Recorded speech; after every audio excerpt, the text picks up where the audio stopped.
Hello, everyone. Welcome to the first annual pitch night at Barrington High School.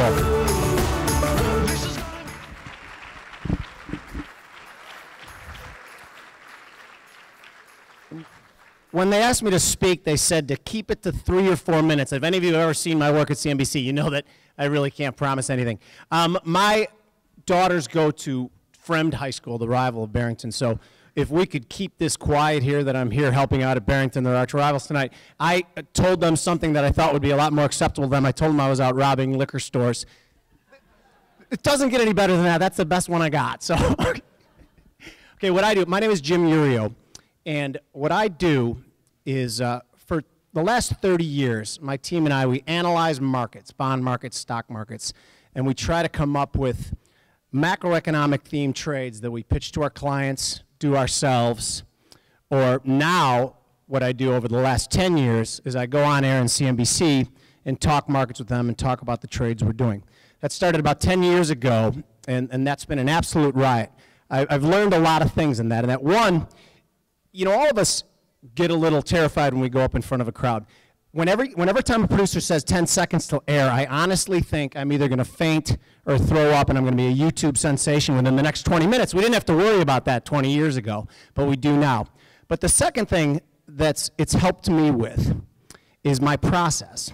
And the process for me is, and it's the same exact for you guys too, it's concept, it's production, and then it's sales, right? No matter what you do, those are the three things that happen. So for me, my concept is I look at a trade, I think of what could happen here. And then my production is that we take it in, we talk about it with my team, we polish it up, we figure what security is the best to buy or sell based on the conclusion we had, and then we execute it. And we either execute it, we sell it to our customers, or I go on air and I sell it to CNBC. They seem to think it was pretty interesting because now I do it pretty much on a daily basis for them, and it's been really cool. Let's go back to the process. The process is the concept, the production, and the sales. Okay? You'll talk to people and they'll talk about the $1 million concept, and it's true, it happens. If you build a better mousetrap, the world does beat a path to your door. But what if you didn't build a better mousetrap? What if you built the sham wow? Then you better be a good salesman, right? Sometimes you have to beat a path to people's door. The thing I like the most about this project that you guys are in is that you stand alone. You are not working for a big company here, you're working for yourselves. And if you succeed, if you fail, it's on you. And don't forget that there's a ton of value in failing. I wouldn't suggest you make a steady diet of it, but there's a ton of value in that. And don't forget that. Now, some of you will go with these projects and be small businessmen. I hope so. I hope all of you do. But others of you, I assume, will go to college. And through your whole lives, people have been telling you, study what you love. Go after your passion. If you love what you do, you'll never work a day in your life. And I'm going to tell you right now, and I hate to say this to some of your teachers, but that is incomplete. I was going to say it's bad advice, but it's not bad advice, but it's certainly incomplete advice. What you're supposed to do is you're supposed to look at what you're interested in and what your passion is, and then on this other side of the ledger, try to figure out what society will pay me for. Okay, you can spend $250,000 on a theater major, and I'm not bashing anyone who's a theater major, but you have to accept that you might be working at a Starbucks or living in your parents' basement. My next door neighbor said to me yesterday when I talked to him, I said, what are you going to do next year? You're going to school. He says, I'm going to Mizzou, I'm studying accounting. Shrugged his shoulders and said, boring, right? I said, well, it's not boring on the 1st and 15th of the month. It's not boring when you're going on a ski vacation in Vail and some of your friends are living in their parents' basement. It's not boring. It's not, to have a good job and work your butt off is not boring at all. So at our house we say, it's mostly a joke, so don't think I'm a cruel curmudgeon. I say to my kids, follow your dreams. Unless your dreams are dumb, then follow my dreams. The point is that you, as businessmen, you have to think of what people want. It's just not always just about what it is that you want. Carl, I hope I didn't go over 4 minutes, but I'd again like to welcome you to Pitch Night, and I'd like to introduce Leanne Taylor, who's the Applied Arts Chair. Thank you very much.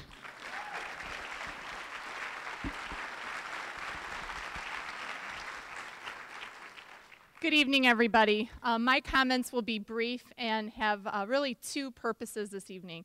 First of all is to thank the people behind the scenes Hagop, our teacher, that I'll introduce here in a moment, will have the pleasure of thanking a lot of people associated with this program. But tonight, to make all of this happen, we have some fabulous students and faculty members that have put this together. So if you could just take a moment and thank Jeff Doles and his BHS-TV students that are here, and Amy Jessup and her stage crew.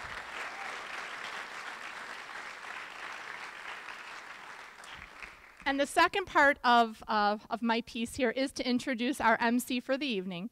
I had the opportunity about 6 months into my position here at Barrington to hire a business teacher that would ultimately take on this program and spend months of planning. And he has just done a wonderful job leading our students, working with our community and our teams, countless hours, countless effort, and you will learn tonight that he has a pretty dynamic personality as well. So I'd like to turn it over to him at this point, Hagop Salakian, and yes, I can pronounce it now, and but as we all know him, Hags. Thank you, everybody. Thank you. Am I on? Just kidding. You can tell I brought a lot of family members here today. I am going to speak a little longer than Leanne. And also, Jim Muriel just mentioned something about process, helping him through these interviews or getting on TV. Well, I use notes to get me through these kind of instances. So a couple things that I'm going to talk about. I'm going to thank some people today. First of all, there's a bunch of coaches and mentors here that were instrumental in the program, and also to me. They spent countless hours with their teams, with the classroom, and putting up with me. So I want to thank them for that. The Barrington High School faculty, who's, for a first-year teacher, they've really helped me grow, which then turns into a more dynamic classroom. So I want to thank all of them. The administration, both over at James Street and here in the building, for a couple reasons. One, for the support that they've given me. Again, first-year teacher needs a lot of support, and they've given that to me.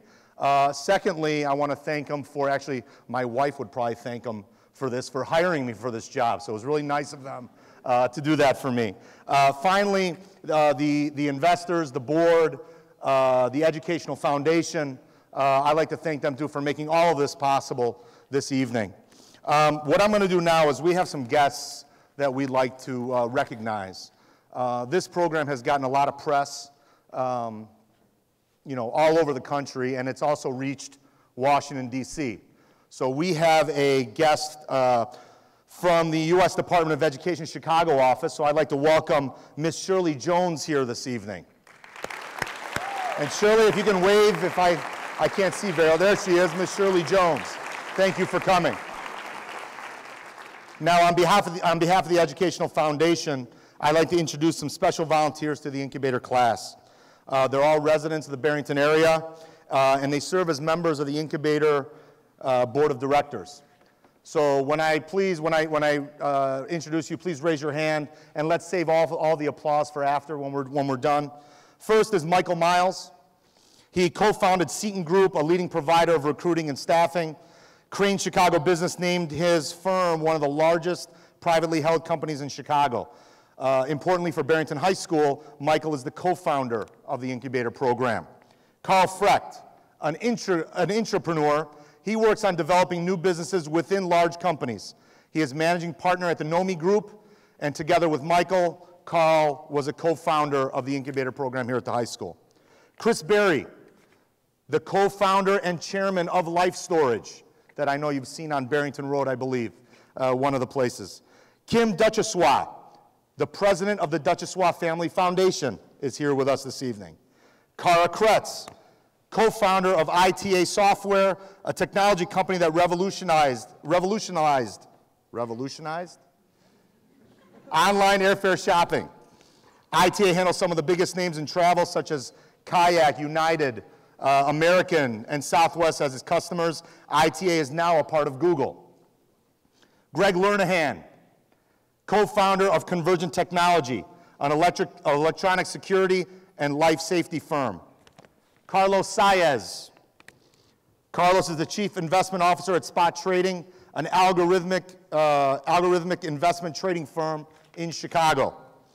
Margarita Gillespie, a trustee serving on the Barrington 220 Educational Foundation.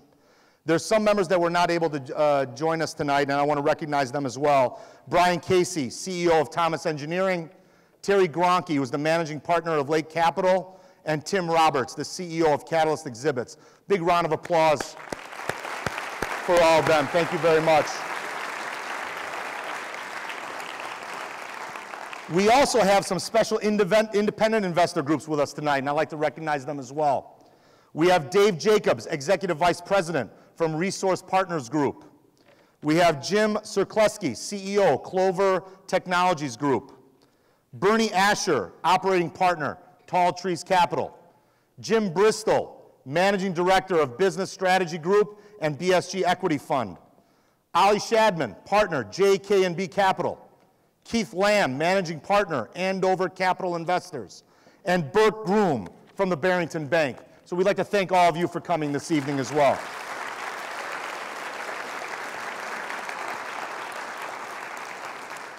I'm going to explain the evening's format so everybody's comfortable with what's going on. There are 5 teams present today, and they'll all be presenting this evening for the opportunity to receive funding. Each team will receive 15 minutes to present and have a Q&A session with the investors. After each presentation and before the next one, we'll be recognizing other groups that completed our inaugural Business Incubator class. You'll get to hear about other great ideas that were generated inside of the classroom. And investors, if one of those ideas catches an interest, contact me and I'll put you in touch with those that need to be contacted. At the conclusion of the last presentation, the investors will collaborate in order to determine which group or groups will be funded, and then finally we will announce a winner this evening, or winners. I've said enough. I'm getting very hot. I need my sweat rag. So what I'm going to do for you now is I'm going to introduce the first group, and that is FMB Technology.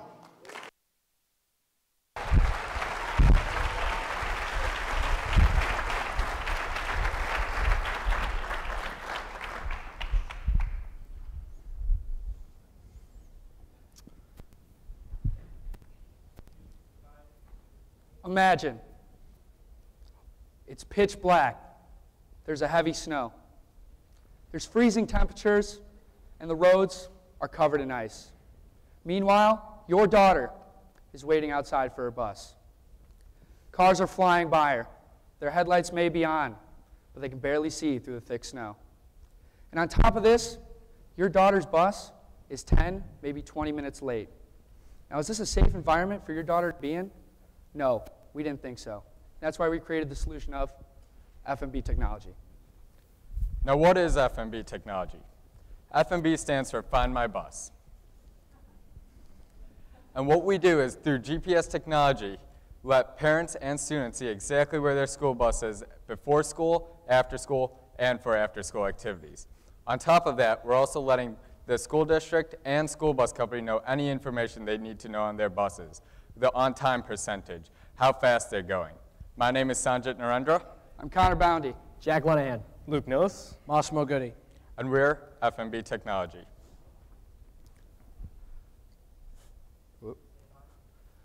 The need. After conducting interviews, we have truly found that there is a desire for this service to be out there on the market. Parents do value their child's safety, and school bus companies and school districts value efficiency. Special needs value. Special needs plays a large role in my life because my brother Sam has Down syndrome. Now Sam is a great kid, but getting on and off the bus, he needs assistance, like many other special needs kids in the area. With FMB Technology, we'd be able to make this process exponentially more efficient. Now for school district and school bus company value, again, both value efficiency. When it comes to a bus company, with FMB Technology, they gain a competitive edge over all other bus companies in the area when competing for a school district. And for school districts, they can use FMB Technology to monitor their bus company to find if it's adequate enough to provide for their transportation services. Now we actually have talked to 3 different school districts, one of which is 220, 427, and 200, all of which we're still in contact with today and are interested in our idea. The market. What is FMB's total addressable market? Well, it's actually 55 million students K through 12. With our pricing, that comes up to $555 million. For our serviceable addressable market, we're using the idea that 15% of any market are early adopters. And we believe that we can realistically obtain 15% of the market, leaving us with around $83 million. For our market share, we have a goal of reaching 120,000 students, or 20 school districts. We want to have a 25% conversion rate, leaving us 5 school districts in the 5th year. Districts like 220, 200, 427, leaving us with $300,000 and 0.4% of our SAM at the end of the 3rd year. Next, I'm going to be talking about our competition. First, Synovia Solutions. This was recently purchased by Palatine, but the problem is they only focus on one thing, and that is the school district. Next is MyStop. MyStop has recently been developed. It isn't in school districts yet, but the problem is, again, they only focus on one thing, and that's the parents. Now, what is FMB going to be doing? FMB is going to be focusing on the bus company, the school district, and the parents. So we're actually working with a company, GPS Track USA. They're our partners. Now that partnership entails that they're going to be supplying the hardware and basic software for us. Now with that basic software, we're going to have to build it up to our safety standards, make it work for our market. And we're also going to have to take in all the information that the parents are sending us, what bus route they're in, where they want their alerts. And we're going to have to manage all that information because GPS Track USA will not. Now, with GPS Track USA, we do not have to create an app in our 1st year like we initially planned. What we can do is find out exactly what information the school district wants, exactly what information the school bus company wants, and most importantly, exactly what information the parents want, and create a great app in our 3rd year. Now, we also get commission off of all the trackers GPS Track USA sells to the school bus company, but I'm going to let Jack talk a little bit more about that. Okay, I'm going to be breaking down the FMB financial model. As an investor, if you're going to pay attention to anything, pay attention to this. Tracker installation. So GPS Track USA is going to be taking the front seat on all tracker sales and installation, which means it'll be going directly from the bus company to GPS Track USA. And FMB Tech will not be involved with the financial model there. We will be receiving a $6,000 commission for every 100 GPS tracker installations that we can install. FMB will be charging the district $10 per student per year. Now, we're going to recommend that this cost will go into the technology fee, where they will be reimbursed by the parents. If we multiply that by the average 6,000 students per district in the area, times that $10 student charge, we get to $60,000 per year as an average cost per district. What does this mean for you as a parent paying that technology fee? For 3 cents a day, you are buying your child's safety whenever they step on a bus. 3 cents out of your pocket or 3 cents out of the trunk of your car. FMB plans to, 1st year, focus on marketing and developing our software. This means that we're going to be trying to get into the districts and not implementing our product yet. Year 2, we're planning on starting with 2 districts with FMB software, jumping to year 3 with 5. Let's dream for a second. With your help and through FMB scalability, we could potentially gain 5 districts year 2 and 10 year 3. The only thing that is holding us back is our own ambition. So to start this company, we're going to need $25,000. And for that $25,000, we're going to be giving 20% of our company. Now, the main uses of that company is going to be going towards a lot of SG&A expensive. Company computers. We're going to need company computers to make sure all our information is very secure. We can't use our home computer or a school computer. We're also going to need some money for technology development, marketing costs, and to cover our losses in our 1st year. Now, with that $25,000 investment, after only 3 years, the money multiple will be 8.2 times. 8.2 times your money. We plan to sell to a company in the GPS industry, so a company like Spirion, who actually backs GPS Track USA, our partner. Any company in the GPS industry. Now, on behalf of everyone here at FMB Technology, I can honestly say we truly do believe in this.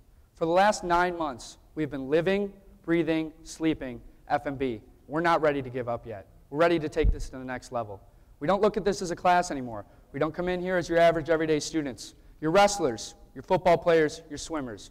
No, we come in here as F&B Technology. We're ready to start a company. So who's willing to join us? Thank you. Nice job, guys. Good job.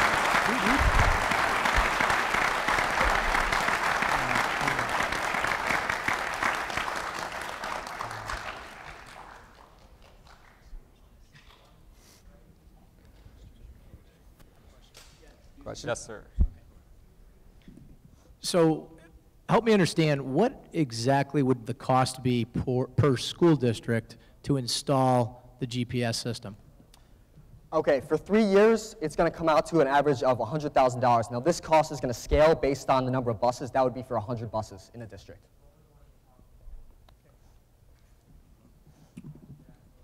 Have you thought of other areas to sell the solution? For example, you mentioned special needs, the PACE service for Lake County and McHenry County.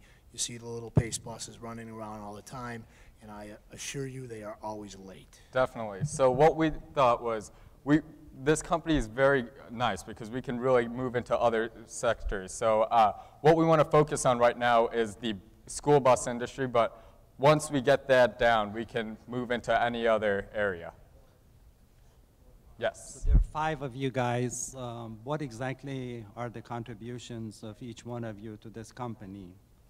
So I'm the president, so I'm doing a lot of management. Okay. I'm the COO, and I really kind of just oversee everything, kind of fill in some spots. I mean, all 5 of us together really have just contributed a ton. Yeah.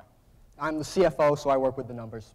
Okay. I'm the CSO. Right now I'm doing strategy on other companies, see how they're kind of scaling out and how we can make our market bigger.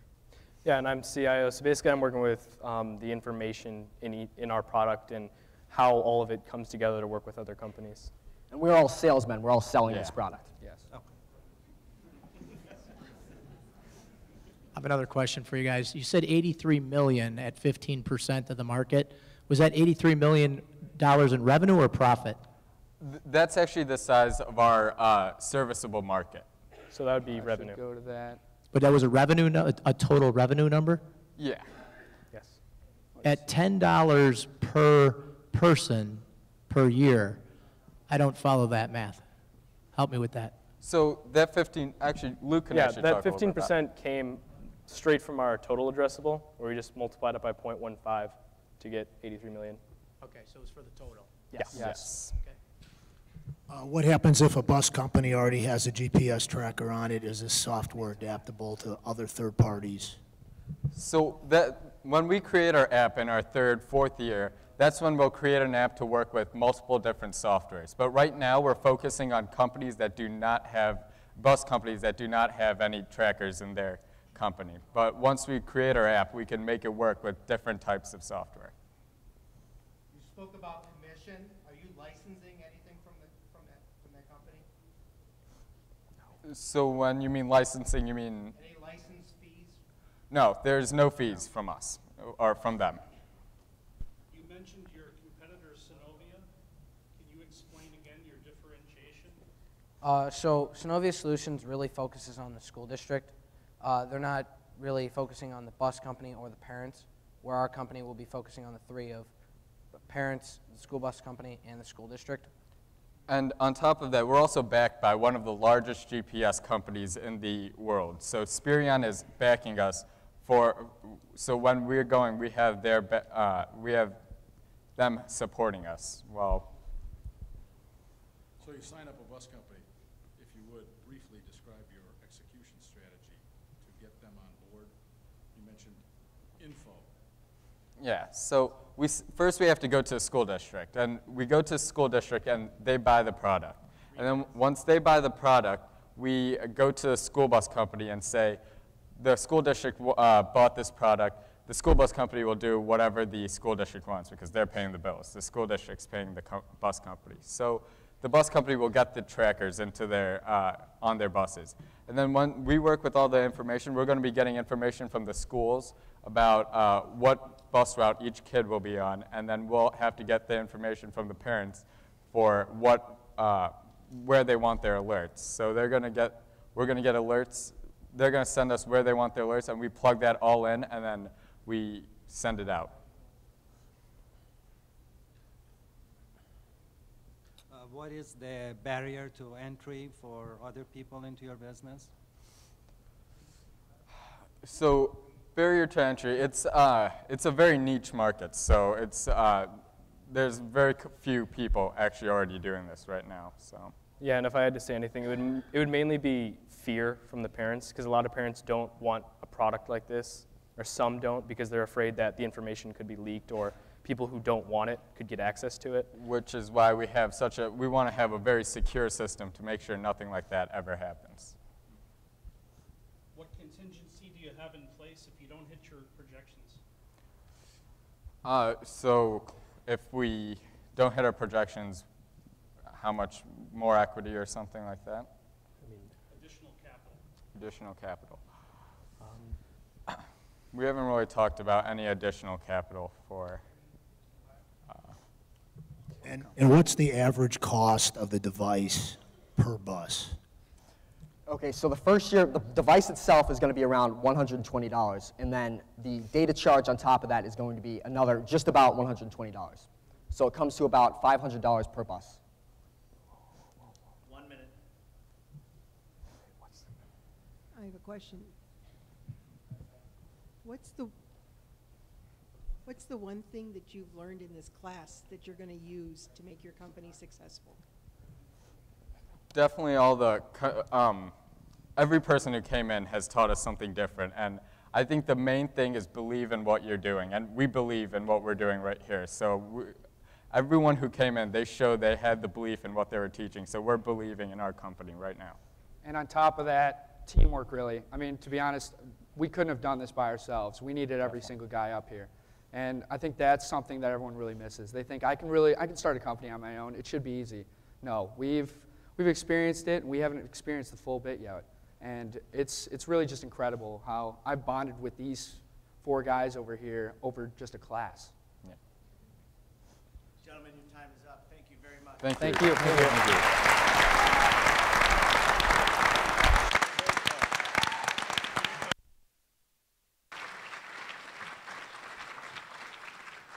FMB technology. Now, like I said, we're going to recognize some of the other groups that were in our class. This is from our second hour class. So when we announce your group name, please rise and come up to the front and receive your gift from us for being part of this inaugural program. First company, Switch Up, the new gift card trading app that takes your unwanted gift cards and switches them up for ones you want. Sky High Connections, a technology company looking to improve the daily lives of teachers and students by bringing together all relevant features to a mobile application. Pill Pals, travel-friendly pill organizers that will guarantee you never lose a pill.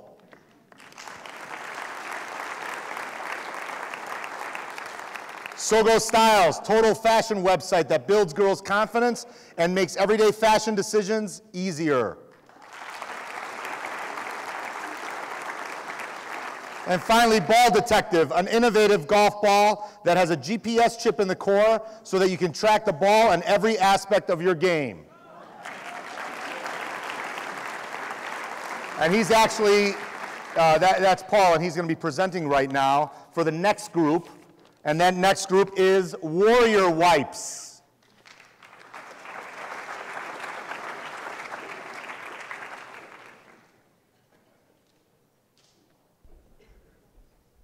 Warrior Wipes.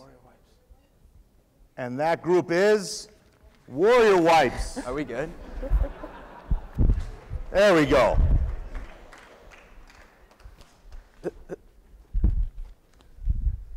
Sorry. That's okay. Mic issues. Will. Hello, everybody. My name is William Lattis. I'm Paul Roquel. I'm Cole Walsh. I'm Tammy McGovern. And I'm Robert Tracy. And together we make the Warrior Wipes team. Now, as both a student, a son, and an athlete, I realized that my mother's biggest concern for me, aside from a stinky hockey bag, is my personal health. In specific, within the hockey arena, two of the most common found illnesses are ringworm and MRSA, both of which can cause serious illness and can have a serious effect on not only your game, but your team's game. Now, Paul's going to give you a little bit of personal insight on his experience with one of these illnesses. 2 years ago, myself, I personally contracted MRSA over summer by just borrowing my friend's pair of basketball shorts. And I'm going to tell you, it is one of the most painful, horrible things you will ever experience. You get these tiny bumps all over your body that are filled with pus. It's really bad, and it hurts. And the doctor tells the parents that they have to take little needles and poke them and get all the pus out. And it is so gross. I'm going to tell you, no kid wants this, and no parent wants to help. Mine surely didn't. And so, I'm going to tell you, it hurts sports teams. It hurts kids. This is something they're afraid of that they don't want, just as much as parents don't want it. So what's the problem? Disease and efficiency. In specific, 20,000 people die a year from MRSA alone. Not only do we provide means to prevent this, but we do it in an efficient 15 seconds at a 99.9% effective rate. Our solution? Warrior wipes. We not only kill bacteria, but we provide peace of mind for adults of young athletes, knowing that their student or their son or daughter can play a game that they love and that you love to watch and be safe. Where are we getting this wipe? Well, we have found a manufacturer, ABC Compounding, where they actually have already created this product, so we are not creating the product, and where they sell it currently to a hospital, so it's medical grade, and it is FDA approved to kill MRSA. Our customer. At the end of the day, teenage athletes don't care about their hygiene and health. They just don't. I'm coming from a personal standpoint. I'm a football player. I don't clean my pads after football. I mean, I just don't. I mean, so who does care? The moms. The moms are the ones sitting on the sideline saying, "Oh my gosh, is my baby okay?" Mom, I'm not a baby. But in her eyes, I always will be. And so, in my eyes, I see, as long as the moms worry, our customers continue to grow. All right, so I'm going to talk a little about our label. Our label is the key metric to our product. It's the face of the label. So what we did was we got a lady, a professional person, to go up and design our label that not only appeals to her, but to everyone. That's our target market. So we went out and we made the label, and we had her distinguish three of our main sports, which are the dirtiest and the most sweaty sports out there. So, which are lacrosse, hockey, and football. So, and we also had her name one other giant benefit of our company, which is convenience. In just 15 seconds, you can kill 99.99% of all bacteria, and that includes MRSA, and it also includes ringworm. And what mother out there do you think doesn't have 15 seconds to just wipe out those bacteria that's on the equipment? So next, I'm going to talk about the website. Our website is just a landing page right now, and it just gives a little information about our product and what it's all about. So please come visit us at warriorwipes.com and go to our contact page and contact us. Thank you. In terms of our sales, our strategy is as follows. By year one, we want to sell both through retail and wholesale. This will not only enable us to drive consumer demand, but also create a solid following for our product. By year 2 and 3, we not only want to be in a minimum of 85 of the 37,000 small athletic stores, but we also want to be in big box stores, such as Dick's, MC Sports, and Sports Authorities. There are currently 558 Dick's Sporting Goods stores, 460 Sports Authority stores, and 75 MC Sports. Now, as the financial guy, I get to bore you with a couple of numbers, but first, we're going to talk about our competition. Through our extensive research competition, we figured out we have two main competitors. That is MacGuard and Clorox. I'm going to start with MacGuard. First, they're located in New Jersey, so they're isolated to the East Coast, so we will not have to worry about competing with them until we reach a national scale. Secondly, they sell wholesale, bulk product to large universities and large health clubs, as we would sell retail to small sporting goods stores, as William mentioned before. And Thirdly, they're sponsored by USA Wrestling. This is their main focus of their product, is for wrestling equipment only. Well, we want to focus on the three sports of football, lacrosse, and hockey, as Robert mentioned before. And Clorox, you may be asking yourself, why can't I just use a Clorox wipe and wipe my equipment down with that?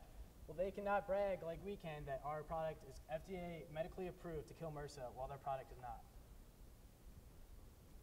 Now here are some financials.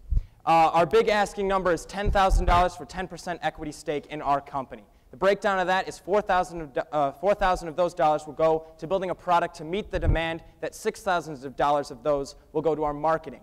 Our marketing strategies are quite a few. We have our landing page, as Robert explained earlier, a website where you can go and educate yourself as we try to market that out on what our product does. We also plan to make some sample packs to actually physically take to these rinks, to these sports arenas, to show the moms, put it in their hands, show them what it can do and how it can help their children.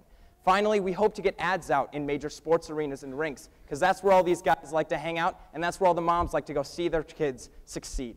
Now, what's really great about this product is we didn't have to develop it. We had to buy it from a manufacturer. So our cost of goods sold is quite low, giving us a 35% margin on an average of both wholesale and retail sale.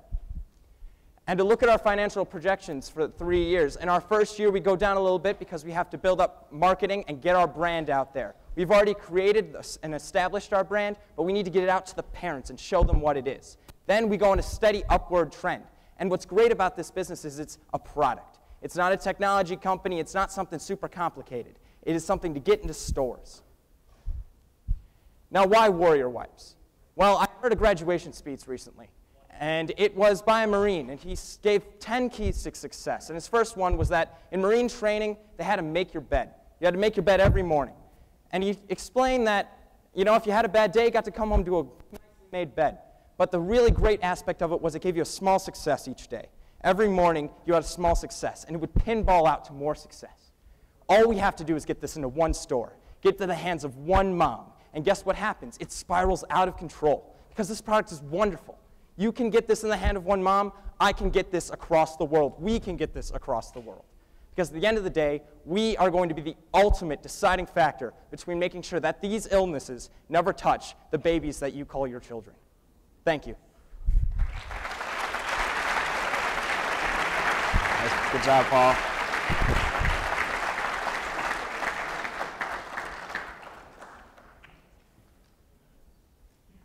Great job, guys. What's the cost per bottle, and how many wipes do you get per bottle? It costs us $6.32 to get a pack of 6 of these containers, each containing 70 count wipes. And what price are you looking to put on the shelf? We sell them wholesale at $10 and suggest that retail they sell at $20. Do you have any field of use exclusivity agreement with this company that builds the actual product? The product itself is currently just sold. As I said, it's a medical wipe. It's actually used at Good Shepherd Hospital. Will's mother is a nurse there. Right. And it's used to clean, it's used to sterilize surgical equipment. So it currently isn't being used as a sports, and we do not have a contract with them, but that would be a great idea to go forward with. Can you tell us a little bit about how you went and tested the consumer demand and how you settled on moms being your target market? Yes, actually, initially we wanted to go directly to programs. So we talked to coaches, people who would clean the equipment, and specific, my coach, we talked to him, and we realized that the biggest concerning factor was for the mothers, not necessarily for the coach, and as Cole mentioned, not of the athletes, obviously. So we developed from going directly to the program to moms who seem to have the best feedback, because not only do they want to protect their kids, but you don't always have time to run a full hockey bag through the washer every day or after every practice. So they really drove the demand for that. Can you comment on the market research you did that mothers are the buyers, but it seems that most of what's being purchased, your target is in sports stores. So what percentage of mothers are actual consumers in the sports stores that you talked about? I'm afraid I don't have an actual percentage number for you to go into sports stores. We have not gone that extensively in our research. But I can tell you this. Our general market as far as the users is younger athletes, athletes from 7th grade to seniors in high school. These are the athletes in which their parents are still buying them equipment to be used. Once they go to the collegiate level, they're getting their own stuff. So parents, and I have a parent myself who buys things for my brother. Parents are generally the people who go buy these things at sports companies. The kids are not. And also to contribute to that, with our marketing costs, we see this as being a product that's in the prime real estate just before the cash register. So we want this to be a buy at a last minute to realize that, hey, this can keep our kids from getting sick, kind of as an impulse buy from the mothers. You're talking about going to ice rinks and things like that to market your product. What is your go-to-market strategy?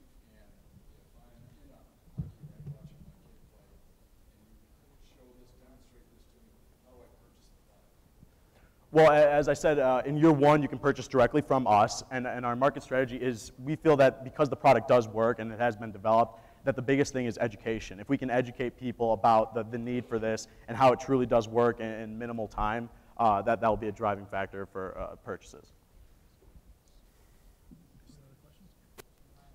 In comparison to the Clorox and the other brand, your price at $10, what's the competition priced at? The competition priced at anywhere from $3 to $8 for our amount count wipes.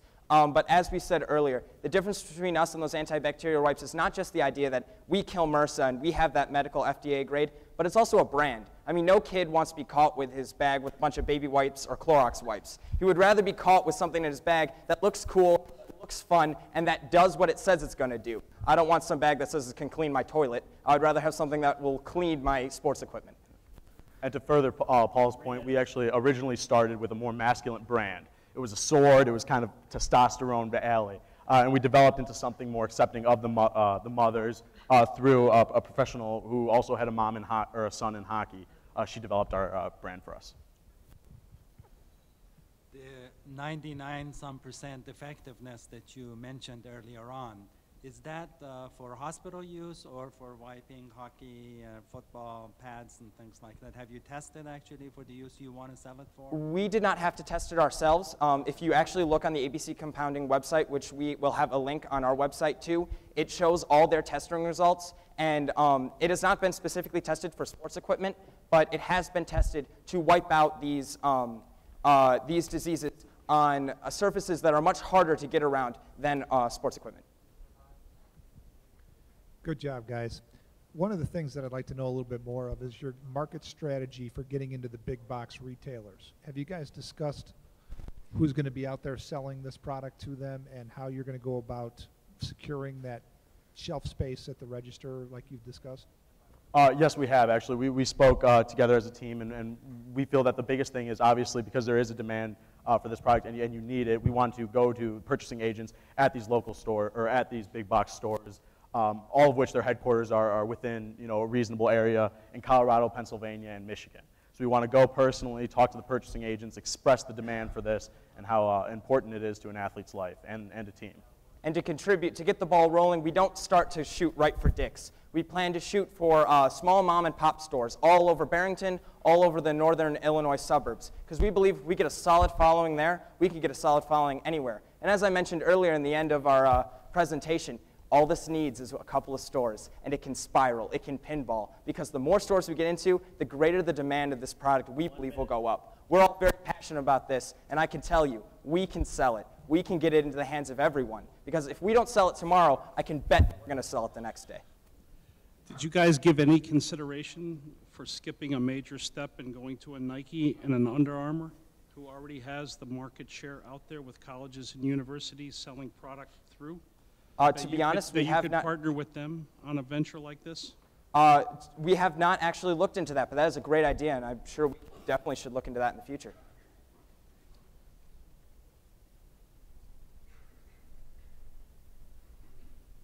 Any other questions? Thank you so much for listening to our presentation. Give us your time today. Thank you.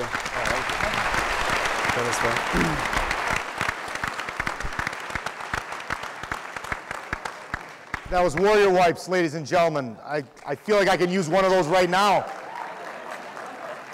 Do you take out collar sweat with the Warrior Wipe?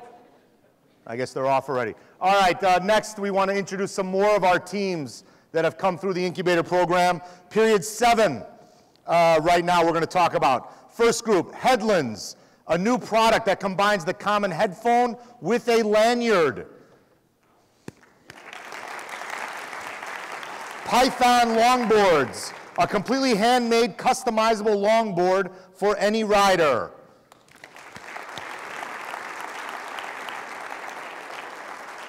Organic Street Eats, a healthy food truck specializing in savory paninis using all organic ingredients.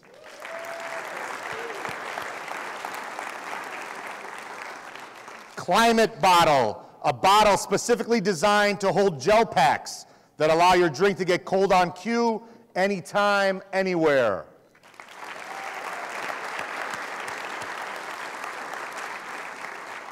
Hopefully everybody's enjoying themselves. Our next group, 5 young ladies from my 6th-hour class, and they are called the Study Projects.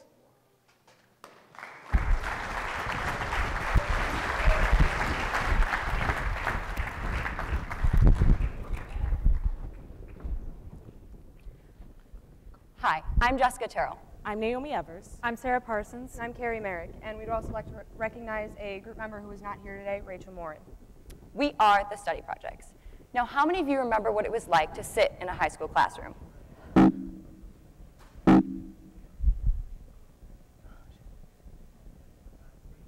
I'm assuming it looked very similar to this, sitting desk upon desk, row upon row, with a teacher lecturing in the back. Well, this picture was taken in the 1950s. Allow me to show you a picture of a classroom today. It's relatively the same thing. Students still sit row upon row, desk upon desk, with a teacher lecturing in the front, except at the Business Incubator class here at Barrington. As you can see here, everything in this classroom is engineered towards collaborative learning, which is the future of education. Here in the 21st century, the education system is so far behind the innovation of today. Now, across the nation, they're trying to implement the one-to-one initiative, which is trying to give smart technology to students in the classroom. We know that this is taking off, so we wanted to hop on board. We created a web application that allows students to study outside of the classroom with their friends day to day. Now I'm going to turn it over to Carrie, who's going to talk about group studying. So we examined a group study that focused on kids who were studying in a group and also who were studying alone. It showed that they studied 3 times longer, they also answered 2 times as many questions, and were more likely to answer the questions correctly. So now I'm going to introduce you to what the study projects are all about.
Now this is Joe. As you can see, Joe is unorganized, unprepared, and sleep deprived. Now, as you can see in this picture, this is a clear depiction of what cramming and self-reliancy on studying looks like, which is exactly what we're trying to gear away from. Now this could be Joe, using the study projects and connecting with his friends anytime, anywhere, engaging in his collaborative groups, studying, and feeling confident in any quiz, test, and final that he has to take. Now I'm going to take it over to Carrie, who's going to talk about our market. So to test our market, we created a website, and it showed what we were all about and what we would do. So we got feedback because people actually did sign up for our site, and we also added and removed features that we found that were either essential to our site or that could be removed. And we also found that for our customer segment, that $5 was the perfect price to pay because, I mean, we want as many people as possible to come and use our site. And also, I'll let Sarah talk about the social aspect of our market. So because our targeted market is high school students spend a lot of time on social media. So the best way for us to market is through social media because that's what they're doing in most of their free time. So we're marketing through Instagram, Facebook, and Twitter. And with our marketing and sales plan, we are a freemium. So that means we go from free to premium. So when students sign up for our website, they get a 30-day free trial. And after the 30 days, they pay $4.99 a month, a reoccurring cost. Now, what does this look like globally? In the world, there's 280 million high school students in the developed world that we could possibly reach. And going in a little closer, in the United States, there's 20 million high school students. And zoom in even closer than that, in Illinois, there's 2 million high school students. And just here at Barrington, there's 3,000 high school students that we can reach. Now, what does this mean? Well, for us, it means that we can reach about the 2 million in Illinois, realistically. And we also have our serviceable addressable market that is the 41,000 high school students in the 5 districts surrounding Barrington. And that accounts for about 0.02% of the total addressable market that we can reach within the first year. And so how are we going to do that? This is how we're going to do that. Do you guys remember Joe? Well, Joe, like most high school students, has 4 core classes. And within those 4 core classes, he has 3 people in his groups. So one person could potentially mean 12 more people. And what we call this is an exponential growth model. Our company is a micro-viral. Now I'm going to talk to you about our financials. Now we came up with these numbers, and here's how I'm going to show you how. Now what's so great about our company is not only that we're micro-viral, but we are a reoccurring revenue. So we believe that reaching 1,000 students in the first year can project $30,000. And in year 2, we believe that we can reach 5 schools, projecting $174,000.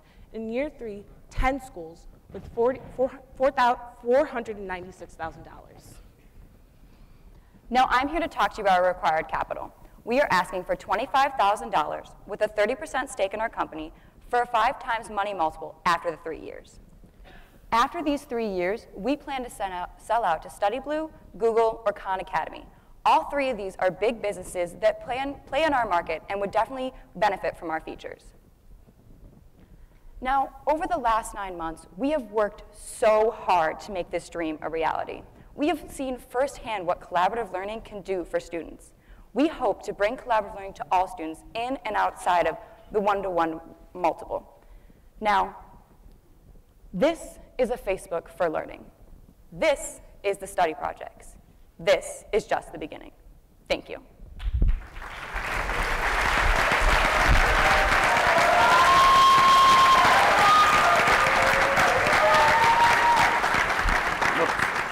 I messed up some.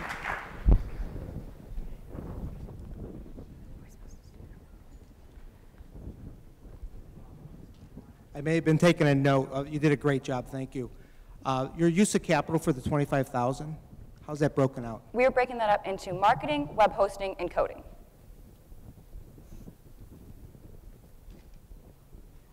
How long do you expect it to, do you think you can go to market right away? How far are you along in the development cycle, and when do you think you can launch in Barrington High School? We have started to talk to coders in a small firm, and they are about 12 people, and they've been working for 7 years, and they are awesome. They know exactly what they're doing, and they know how to catapult this into a real business. We hope to launch in August at the beginning of the next school year. Does the $25,000 cover that cost of development? It does. Hopefully, we have been talking with them, and they've been saying that they could do it for that $25,000 that we're asking for. Maybe I missed it, but in the paper that I received, you said something about a point system. Yes. Can you describe that a little bit? We apologize. We accidentally skipped that slide. I can explain that for you guys. I truly apologize for that mistake. Just talk about it. Now, it's not that difficult to get your student to go on their Xbox or PlayStation or play that addicting game on their phone. So we thought, what are we going to do to give kids the incentive to study on our site? So we gamified our site or created a point system which gives students points by participating in activities on our site, such as logging on, making and sharing note cards, and studying in their groups. And in return, they'll earn rewards. Sorry for that. You mentioned a $5 fee. How is that paid? How is that paid? Yeah. The $5 fee is paid through credit cards, and we allowed it since we are geared towards high school students. We allowed each student to decide what months they want to pay for. We assume most people will pay for 9 months, since that's how long the school year is, but they can choose if they're taking, summer school courses. They can click, all right, I also want to study in June and July. So it's up to them, but it will be paid through credit card and online. You decided to market directly to the schools, to the students versus the schools. What caused you to make that strategy? Honestly, here at BHS, I'm pretty sure most kids in this audience who are juniors can talk about Edmodo. It's this program that the school offers, and most people hate it. It's really confusing, it's hard to use, and everyone's on it, so it's not helpful. So we decided go straight to the students, let them use it. It's their Facebook for learning. It's all up to them. Jessica, how do you anticipate marketing it to the students? What are your thoughts there? Our thoughts there are blasting all social media, because come on, I mean, let's be real. Most students here are on 24/7. I'm pretty sure any of you with teenagers, your teenager never sets down their phone. So we hope to reach them through there, but also on Google Ads and marketing to the television, because who doesn't want to relax after school?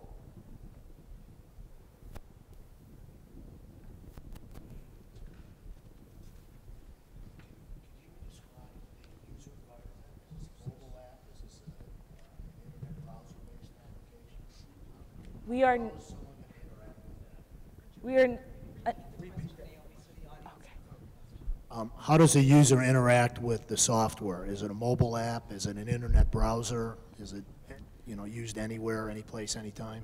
Exactly. It is a website, and kids will normally use it on the website. We do want to make it into a mobile app as well, because one feature in our website is that we want to alert students, like, when is a good time to study. They put in a test date, and we let them know, hey, just study for 5-10 minutes today, because we don't want cramming. We don't want 3 hours of studying the night before the test. We want it to be accumulated throughout the year.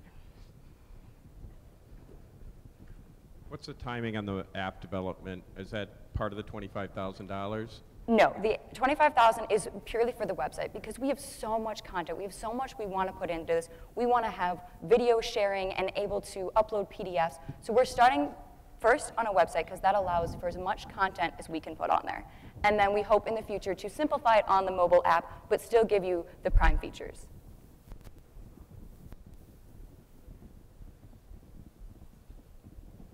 Do you have any other competition other than what you referenced here in Barrington that's not received well? I didn't hear anything on competition. We honestly didn't put it in there because it's not our competition. It's here at Barrington, so students, when I tell them about my business, they ask me, they're like, well, isn't that like Edmodo? But it's not, because we give it to the students and we have gamification, and Edmodo is for schools. It's for teachers to use to say, hey, take a picture of this board and upload it, and then you can go on it. And I mean, my physics teacher uses it, and I've never gone on it a day.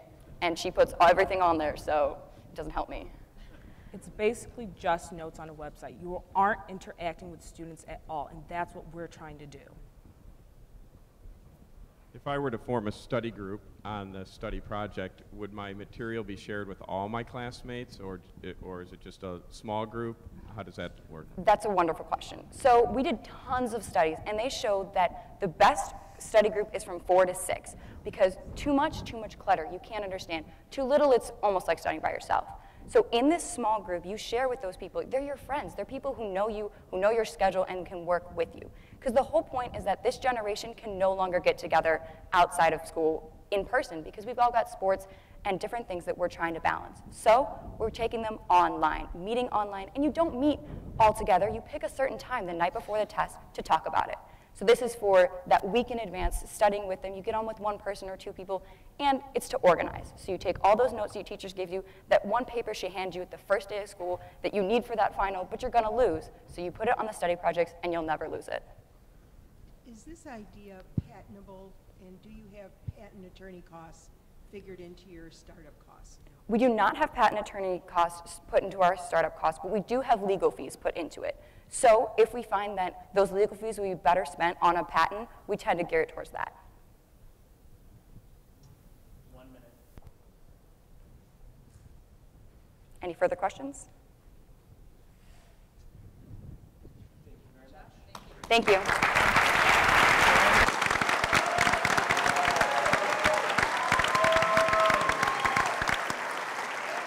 That was the study projects.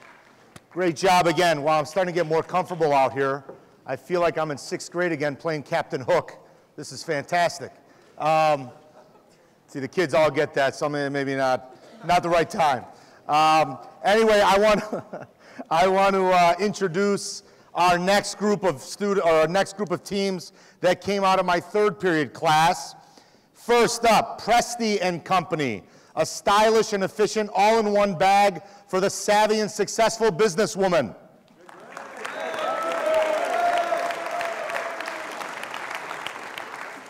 Next up is Terraloom, seeks to improve the environment by offering an economical organic waste collection service for grocery stores and restaurants.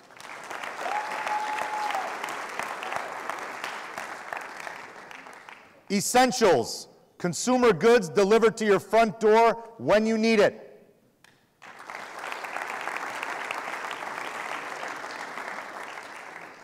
And M1 Jewelry. Have you ever lost an earring? M1 Jewelry allows you to incorporate your single earring into a personal and unique necklace. Those are some of the great ideas out of my 3rd hour class. Next up, we have a group from my 2nd hour class, and they are called Tech Work.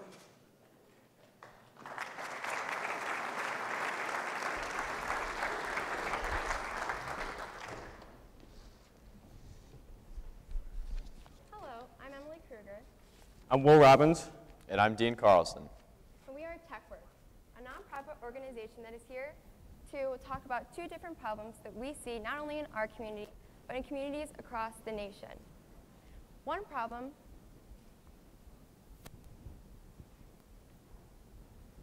You just want to talk about?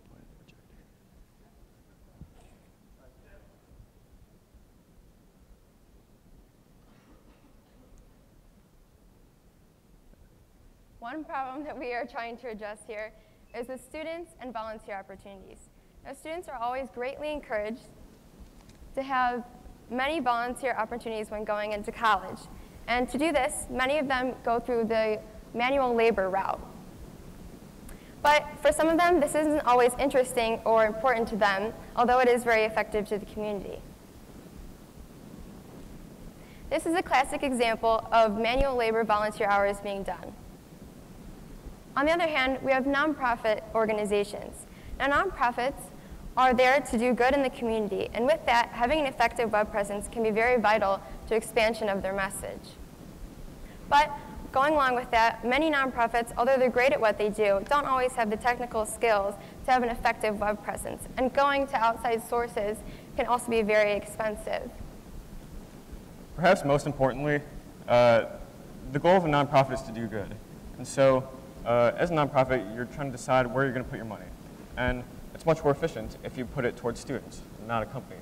You want to help students to do the web design. It sort of helps cause a little bit more.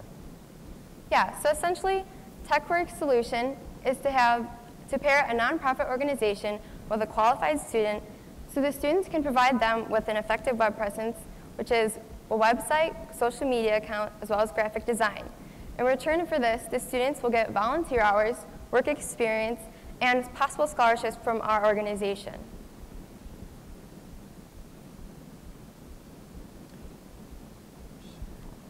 Our total addressable market is 1.4 million nonprofits in the United States, as well as 40,000 nonprofits in the Chicagoland area alone that we're able to tap into. There's so many out there that we think we won't ever be able to service that many in our lifetimes. There's an amazing pool of nonprofits in need of our help. On the flip side, there's a ton of students out there too. 20 million high schoolers in the US, even assuming, 1 every 500, 1 every 1,000 students are willing and capable to work for us, that still leaves thousands of students in the area. There's 3,000 students at BHS alone.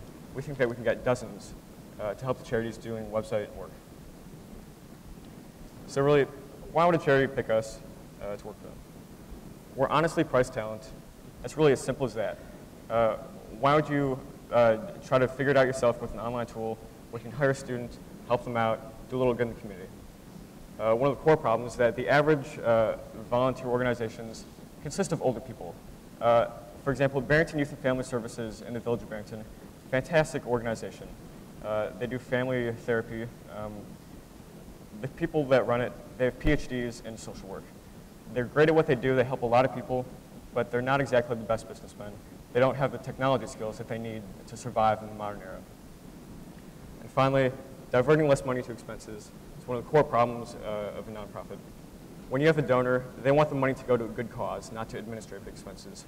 And then we exactly help them do just that. So in the past few months, we've actually been doing a lot of work. We've taken on a few clients, and we've basically jumped right in, launched operations as normal. This first company, Barrington Youth and Family Services, as you can see, the website's not very clear, especially when they're trying to target a younger age, high schoolers, for example, that might need some help. It's not very good at conveying that information. We've taken this and turned it into this. Much nicer, easier to see, mobile, accessible. That is huge. Even if aesthetics aren't that useful, we're going to create an online quiz where you can try to self-diagnose yourself, see if family therapy might be something that's for you.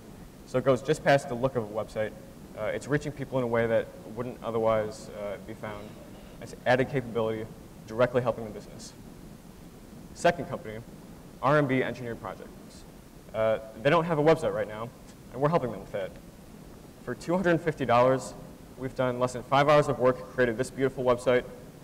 It's a great way to generate revenue to go towards a student. We plan on taking all this extra revenue, putting it towards a scholarship. What better way to put it? All right, so in the time we've had since, we found almost a dozen students just in our high school alone. They've done Android projects, web projects, great at social media. That's huge. Any skill that a nonprofit will need, our students will have.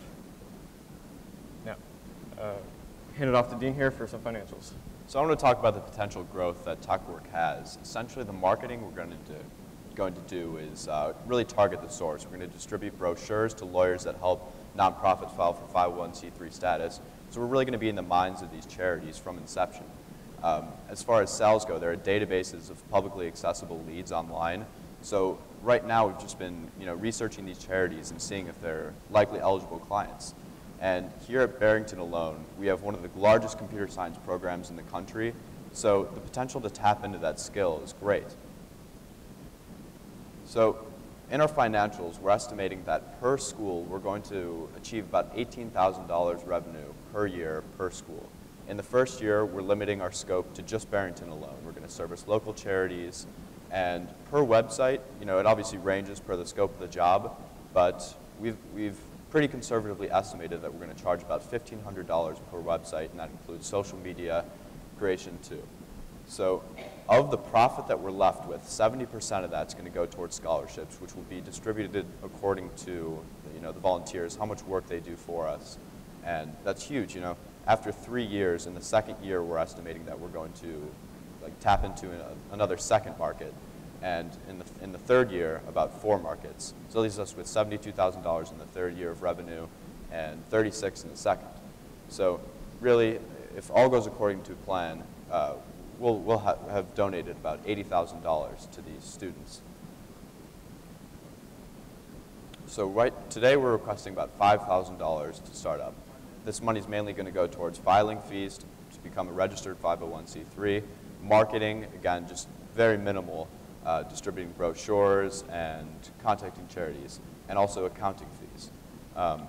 So while we're a nonprofit, we can't offer you equity in our company, but with investment comes a position on our board and obviously the ability to mentor us. All right, now here's a final thought for you guys. 1,000 years ago, if you knew how to read and write, you had a great skill of communication. You were the qualified talent out there. Today, everybody knows how to read and write. If you can't do that, then you can't really survive in today's economy. The real skill nowadays is technology.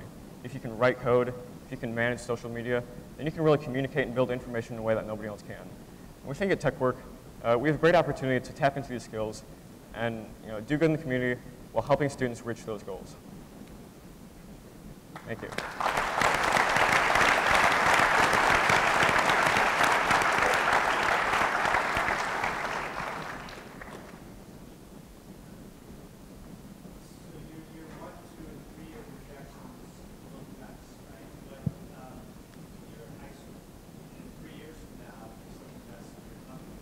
You'll be in college. What's the sustainability of this business after you've graduated high school? Well, I think one of the great things about our business is that, as long as you have a laptop and an internet connection, you can really do anything. And so what we're planning to do just between the three of us is work from college, work from wherever we end up going. And in the worst case scenario, we'll have to hire management to help us out. Can you speak to the number of volunteers that you have surveyed and what the interest level is from students in volunteering on these types of projects? Mm-hmm. So ourselves included, we have almost 10 workers just from BHS alone. Again, we're a fairly big school, but 10's a pretty sizable number. Based on the interest, it's really a thing that we think a lot of people would like to do. One student is giving up a summer job to come work for us. I think that says a lot, giving up a paying job just to volunteer. Is the interest primarily, I guess, working for a nonprofit, or is it sort of the experience and earning a living at least a reasonable living? Well, I think volunteers are a really nice part of it, but experience is huge nowadays, especially with technology. Degrees are becoming less important when you can learn a lot of things on your own using the internet. And so what employers are looking for is connections, what have you done in the past on your own, and that's the main thing that students look for. Can you further describe your scholarship criteria? Sure. So from the profit, we've got really minimal operating expenses. So from there, 70% of our profit that we're left with is going to be donated directly to these volunteers according to the amount of hours that they've contributed. And then the other 30% will go towards salaries for us.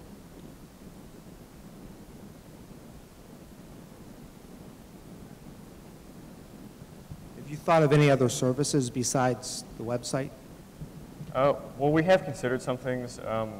However, just for the purpose of focusing ourselves and sort of not getting distracted, we focus mainly on websites. But there are other options, such as consulting these nonprofits, making other technologies such as apps. But we haven't really explored that yet. Can you wave a magic wand and tell me what this might look like 5 years from now? Well, 5 years from now, we're really looking to expand and tap into as many markets as possible. So from there, as long as we've got a management director in one district, we can have someone recruit these volunteers. So really, the potential for growth is huge. So in the 5th year, I can't give you an exact number of what we've projected, but I could estimate pretty conservatively that we'll have tapped into about 6 or 7 school districts. And we're primarily looking in the affluent communities, so and surrounding Barrington initially. And since we'll be a nonprofit, there's no pressure to be the one player in a certain industry.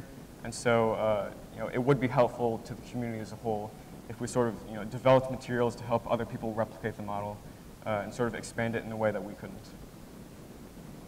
Could you speak a little bit about how the pricing for your product, for your services compares to for-profit models?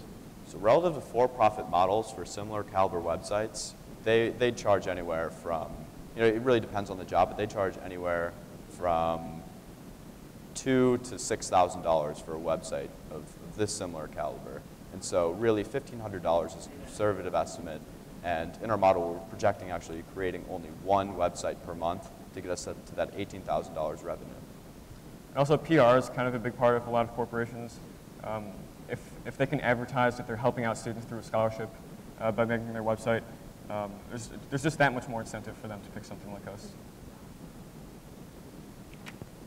You guys approached Google or somebody like that? Because I know a few years ago they were actively looking for people who would help them bring sort of cheaper websites online for people who wouldn't spend the dollars.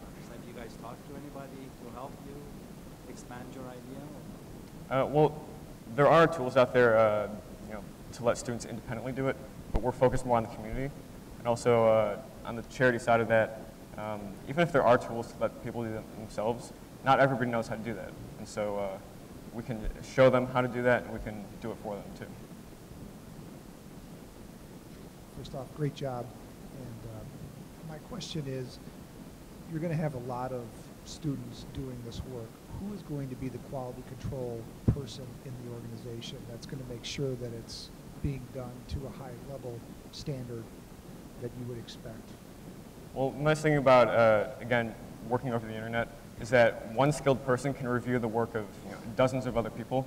And so right now, we're just checking the website work to make sure it's up to par.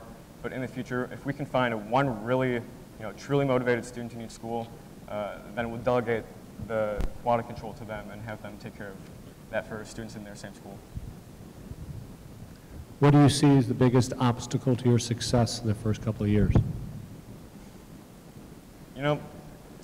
Right now it's just been the three of us working with a few select volunteers. And so, we think it's not of whether or not we'll survive, it's a question of how much we'll grow. In the worst case scenario, it'll just be us few working to help these charities out. In the best case, it's growing into other communities and making something self-sustaining. So I think the biggest obstacle will be just managing all the people that will work for us.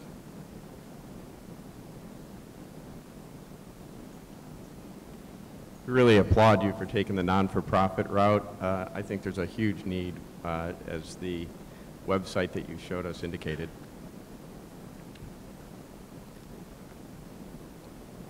Thank you very much. Thank you.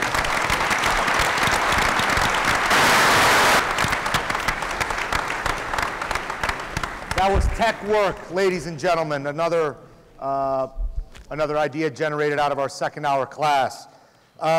Next up, from our fourth period, we'd like to recognize these teams. First up, Quick Through Menus, a service that allows users to order their food off their phones in drive-through lanes while giving analytics to that restaurant using beacon technology. I have no idea what that I just said, but it sounds like a great idea. Shedboards, a local longboard company that takes high school designed art and puts it on the bottom of the longboards, giving proceeds back to the artist and to the respective art programs.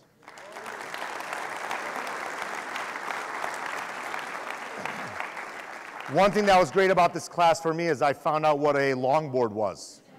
So I appreciate that from both groups. Nibble Sticks, a business-to-business solution creating edible popsicle sticks. No waste, great taste.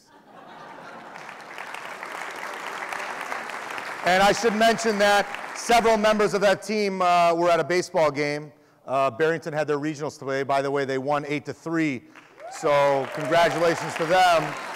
I don't know what Frem's softball team did, but Barrington won today.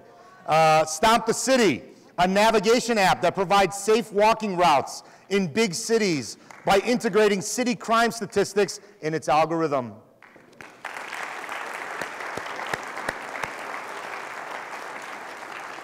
Intelliments, a breath mint designed to stimulate mental activity and increase focus.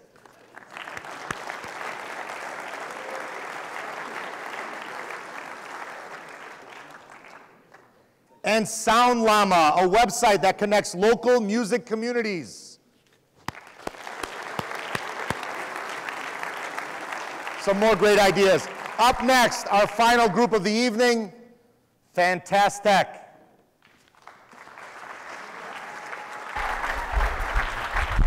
We're good, not that bad. Good evening, everybody. We are Fantastic, friendly teen technology tutors who come to you. I'm Scott Arnett, the CEO. This is Jake Kuhn, our CFO, and Jake Orr, our COO. Now, I don't know about the other teens, but I usually have my technology in one hand and food in the other. So what do I know better than that? Technology. That's my thing. So when you think of people that know technology, it's teens. And who doesn't? Anybody who's not a teen. Obviously, who struggles with this the most is the older adults. And this is the problem that we're trying to solve. They've never been taught how to use this technology. Things are constantly changing. Things are updating every few months. There's a new model of an iPhone coming out in a few months. You know nobody can be more excited about that than we are. That's our market. Like I just said, technology is constantly changing. And as it's changing, they're missing out on this lack of connection to this technology-based world that we live in. They're missing out on connections to family, friends, loved ones, and a better quality of life. Now, over the past few months, we've had the privilege of working with the Garlands of Barrington. Every Sunday afternoon, we come in for an hour and teach a class. Now, week one, we're sitting there, 15 minutes in, nobody's there. We're starting to get a little worried. We look out the door, and Dolores, on her motor scooter, wheels through the door, and she says 5 simple words. Teach me what you know. In that first week, we taught her how to double-click and what an icon was. Week 2, she comes back, 10 of her friends.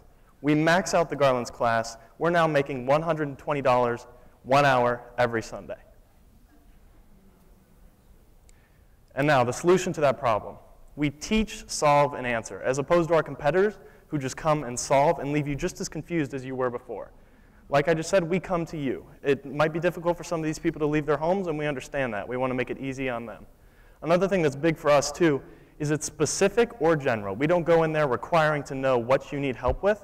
That hour-long session will answer any questions that you have. Now, Jake is going to take care of the market size. Our total addressable market is 121 million older adults over the age of 45 in the United States. Our revenue from that is assuming that each one of those people will buy two hour-long sessions each year.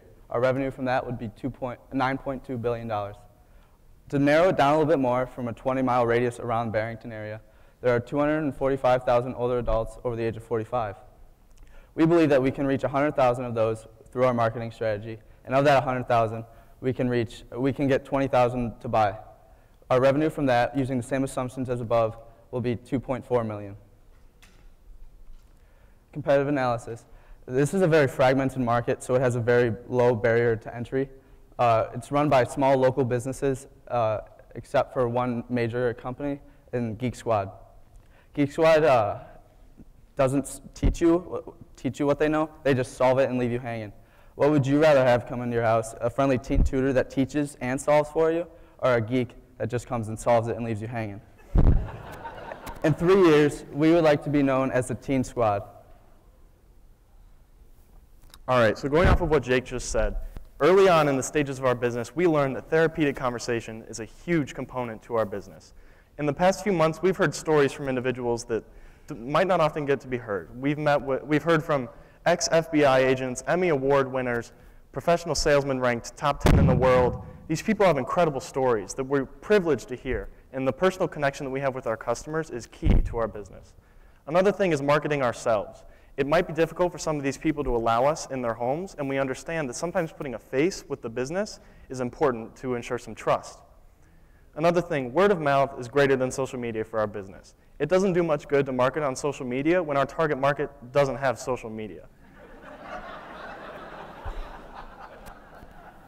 Another thing is question and answer is more beneficial.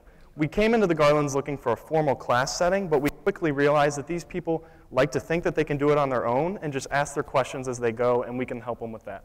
Another thing that we did in the early stages is we validated pricing. After servicing our first few customers, we talked to them and settled on a price of $60 an hour, cheaper than Geek Squad's $100 an hour and our local competitors who price themselves at about $75 an hour. This is an example of some of our local print media. This is our ad in quintessential Barrington. This ad's already paid for itself. Like I said earlier, putting a face to the name pays off. We've paid for this ad, and we plan to use the local print media as a valuable resource in advertising as we expand into other markets. A little bit on our gross margin now. Like Scott mentioned, we're going to charge $60 an hour for a one-on-one session. And we're going to send one employee, paying them $16 an hour. That gives us a gross margin of about 73%, which is very high for this professional service industry. When you look at our classes, the Garlands are paying us $120. We're expecting an average about $100 from each home that we go into. We'll be sending 3 employees to these classes, which if you pay them $16 each, that gives you $48, and that puts the margin down to 52%. When you play the weighted revenues, you get a gross margin of around 61%, which is very high for this industry. You look at Geek Squad or any IT company, they're looking at about 40 to 50% gross margin. So here about our revenue. As you can see, we're about $46,000 in year one. That's just a 20-mile radius around Barrington. We plan to reach out to about 5 retirement communities in the first year, as well as service up to 80 one-hour sessions per month. As we plan to move on in year two, we look to expand to like neighboring communities. So our first two would be Rockford and Naperville. We would put 20-mile radiuses around those, and they would compound with Barrington to give us a revenue of about $175,000 in year two. By year three, we look to be in Barrington, Rockford, Naperville, as well as Peoria and Springfield. And we're also looking into scaling outside of Illinois to places like Naples, where old people are crawling all around that city.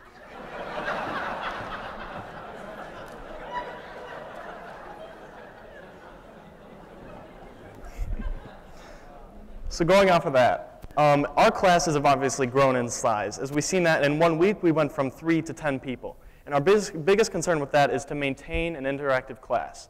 We're going to do this by hiring personable employees and adding some diversity. We're excited because this past week we had females try out to work for us. We're having successful classes, and we're excited for the future. Just a little bit about our markup startup. We're going to need $10,000 from you guys to get our first 20-mile radius off and going. From then on, we'll be able to bootstrap our profits from the first market and sustain ourselves throughout the neighboring communities.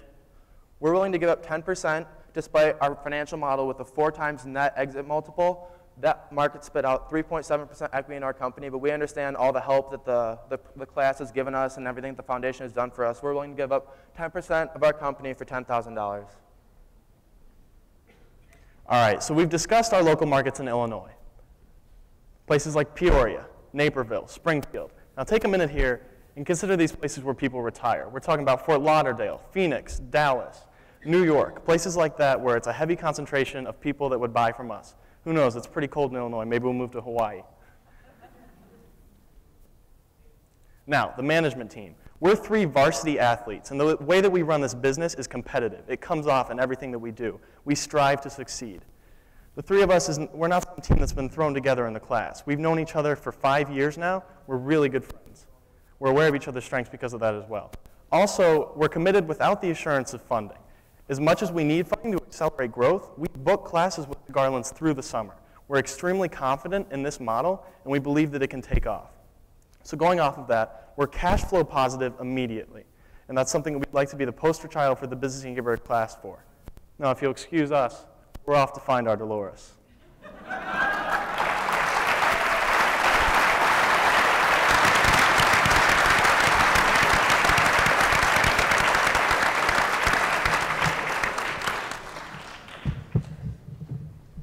How many teams do you envision in each of those markets that you've segmented? So we plan to have a supervisor in each radius that would manage our employees, and we need about 5 in each 20-mile radius to service the one-on-ones, as well as 3 to 4 to manage the classes. And then how do you guarantee their qualifications, certification to teach or whatever it might be? So right now we'll have an application process to get a general idea of how much technology they truly know. We feel confident that most teenagers know how to set up a Facebook and an email and stuff like that. And we can't do background checks on them because if you're under 18, you can't get a background check done without a parent's consent. So we're going to look them up on Facebook to see if they're an employee that we want to have representing our fantastic logo, as well as we're going to put them in with like a demo like we did with the 2 girls on Sunday at the Garlands to see if they meet the requirements that we have. And you want to limit it to high school students as the employees? Yes, that's what makes us unique, having these teens who have the natural understanding of technology as compared to a college graduate who, or not necessarily a college graduate, but an older adult who probably has to familiarize themselves with technology as opposed to us where it's second nature.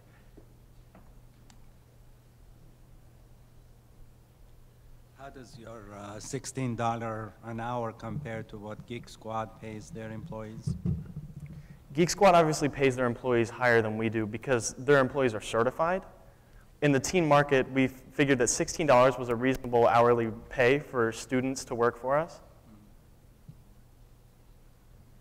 Obviously, the Garlands is an excellent strategy. How are you going to attack the rest of the older adults that may be as young as 40-some in your definition? you repeat the question, please?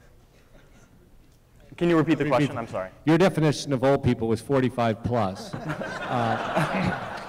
Of course, we are teens, so to us, anybody who is older is anyone over the age of 18. How are you going to attack that market? I understand the Garlands, but what are you going to do to attack that sector that's pretty large in itself? Well, I've not only got my grandparents coming to me, but I've got my parents coming to me as well. So we understood that there's a need for this in both generations. And we think that we cater to that with the local print media, as well as like I said, word of mouth is big.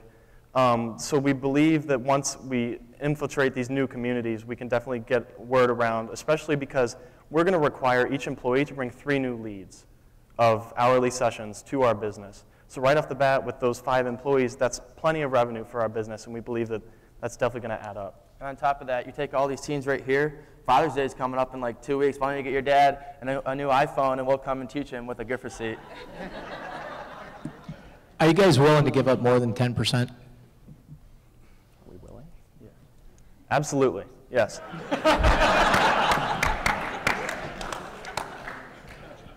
Did we do a module on negotiation?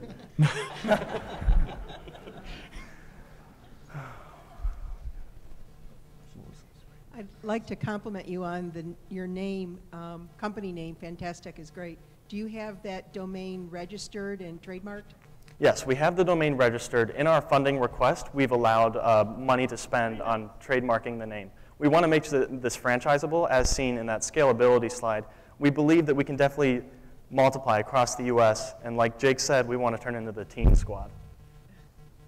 So $16 an hour, did you take into consideration payroll tax and insurances, and how much is the employee going to get paid? Are you assuming $16 an hour, or are there other costs with that?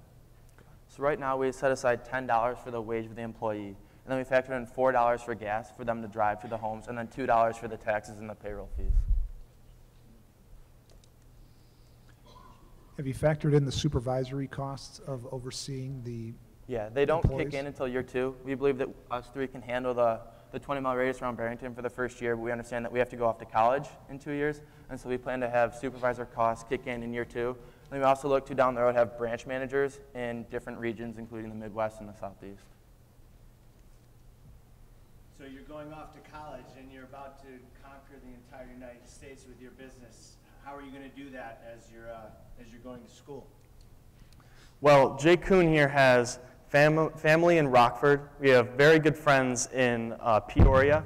So we believe that we can reach these markets fairly quickly, very early on, and establish ourselves there. And then as well as that, we want to move down to Florida because some of us have family there. We also have, we're very spread out across the U.S. So we believe that we can quickly get to these markets. How large is Geek Squad? Do you have any market research on that size of the market? Now, Geek Squad is obviously very large. They've partnered with Best Buy. Now, they're taking in about $2 billion each year. They've got 24,000 employees, so they're a very large competitor. But we're so unique because we're teens that we believe in several years we'll be right up with them. 1 minute. And so each market generates about $40,000 of revenue. I think that was what you showed us. And what type of profitability will be generated from $40,000 of revenue? It would be $20,000, give or take, the profit per market. And does each market take an additional $10,000 to open? Is that? Not necessarily, because if you recall in the slide, we accounted for some legal and accounting fees, and those might not necessarily always apply to the new markets. But we are very confident in our ability to bootstrap and take capital from previous markets and apply those to new ones. And we're a completely self-sufficient business. All we need is the $10,000 to get things moving. Any other questions? Thank you very much, gentlemen. Thank you.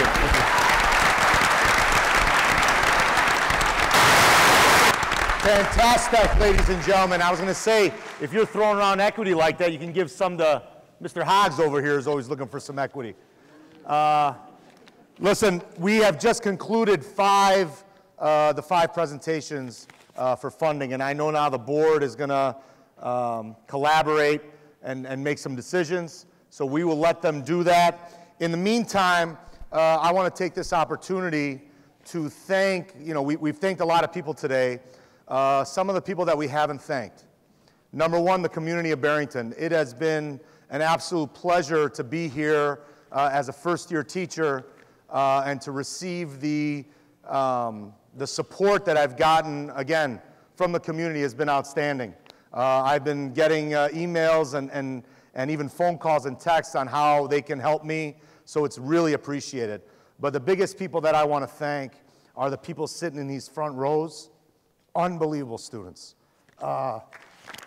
Big hand.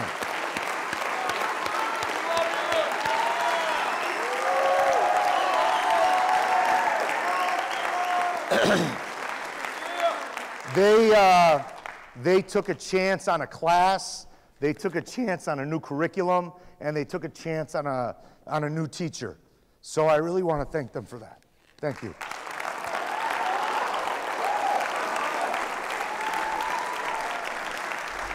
You know, my wife's here. I don't think she's ever seen me cry, so I'm not going to start now, okay? Listen, while we wait for the investors to make their decisions, you know, this program has received a lot of press. I would hope that some of that press is because of me, but I don't know if that's true. But some of the things that is press-worthy that we feel, you know, this is as far as we know, this is the only class offered in a public high school of its kind in the United States. So that might be part of the reason.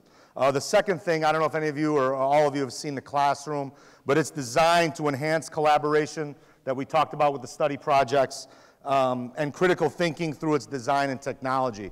So what we did today is, you know, there's been a bunch of different videos made out. We've had CBS-TV where groups of students were here at 4 in the morning. We had WGN, we've had 365 Barrington, BHS-TV, and all those cameras made me look bigger and bigger. But what we're going to do today is we're going to show 2 of those videos, one by WGN-TV and the second by 365 Barrington, while we wait for the judges to come back. And when they're ready, they'll come out and they'll make their decision. But I wanted to thank, again, all the groups that were part of the program and the 5 groups that were here today. Regardless of what happens, you guys are all winners today, and I know that's cliche, but they really are, as well as everybody else. So thank you very much. Hope you enjoyed the evening.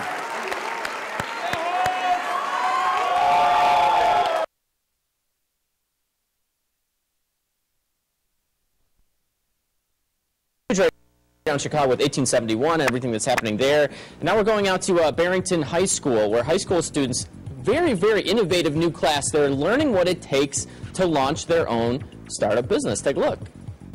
The same advertisement can be used for a 25-year-old as a 14-year-old. It might look like we're inside the offices of your typical tech startup. Think about what we talked about. But this isn't Facebook. Is that accurate?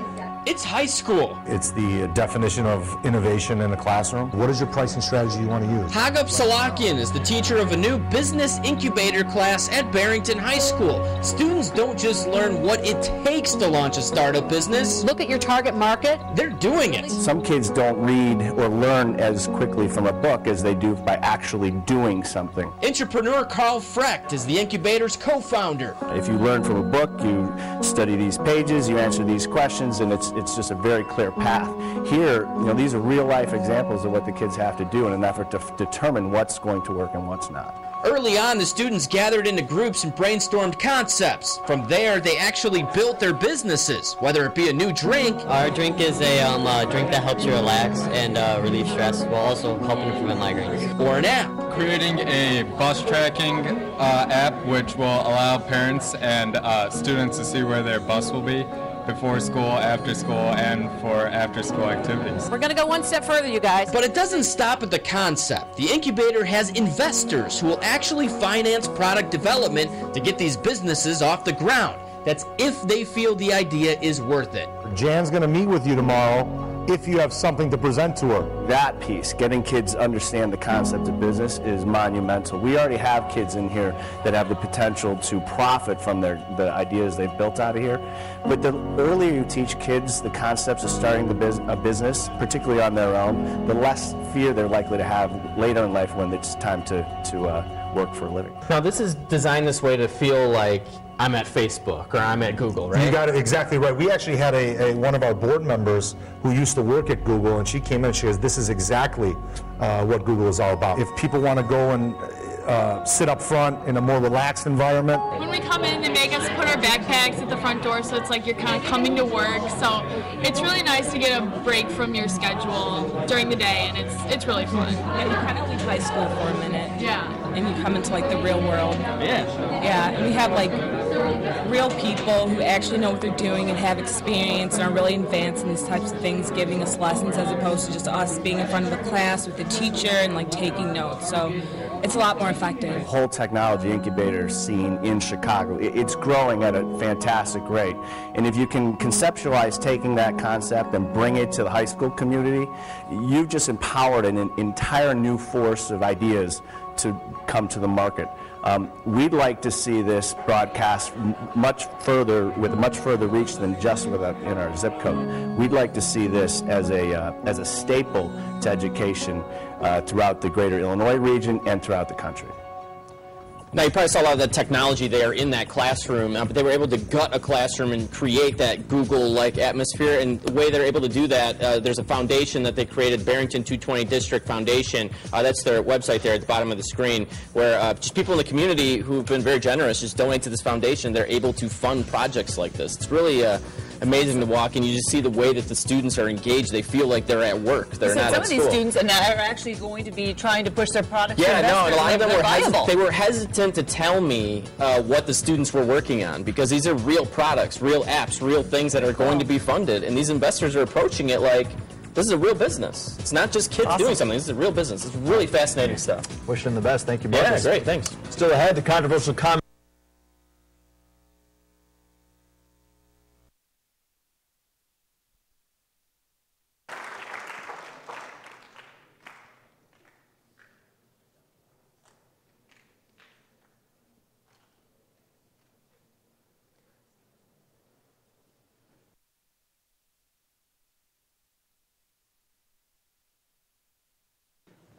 While we wait for the next, okay, we got it.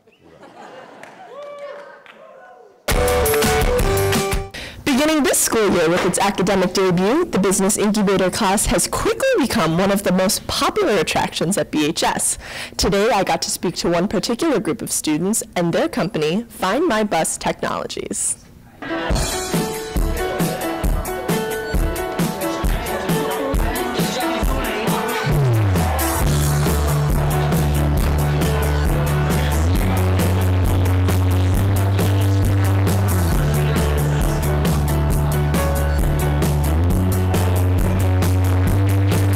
The problem we're trying to solve is for the mornings, kids have to wait outside in the cold and dark up to 10 minutes, and we want to reduce that time.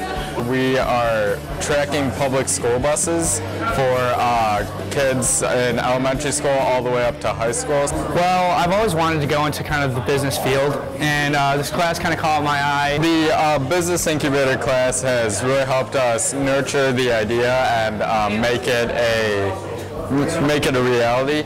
I mean, we've had some great mentors come in and explain to us different areas of fields, like the MVP, which we just finished. Well, right now we just finished our MVP, which was kind of our way to track and like figure out if our idea was going to actually work and if it was something that people are actually going to need. It's the minimum viable product, so like the cheapest way we can test the idea. Basically what we did is we followed school buses with our cars and just texted the people who were taking the school bus to kind of like see if tracking and like obviously telling these people where the bus is a good idea, and if it is something that people would use.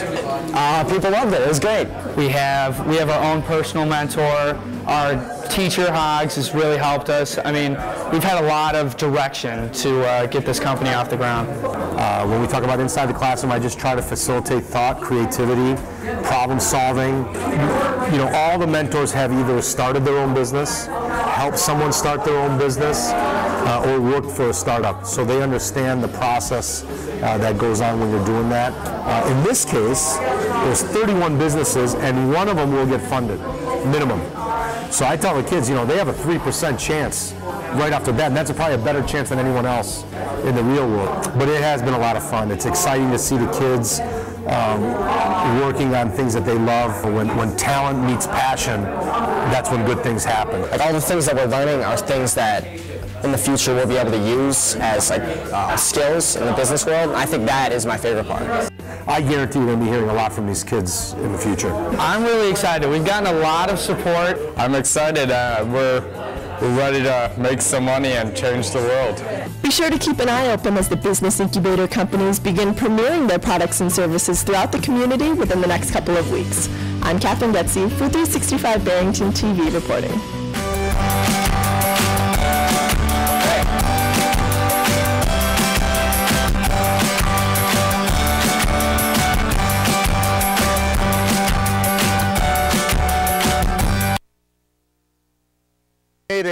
I made a mistake earlier, which the kids know is probably par for the course.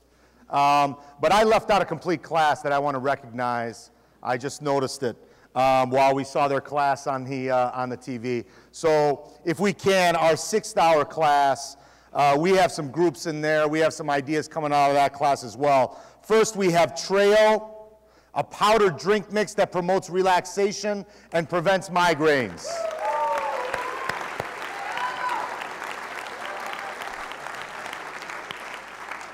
Next up, we have Peer Tutoring Online, an online platform where students can help each other with the opportunity to earn volunteer hours. Universal Safety Tech, a safety pad that goes over a car's existing seatbelt to protect the passenger in case of an accident.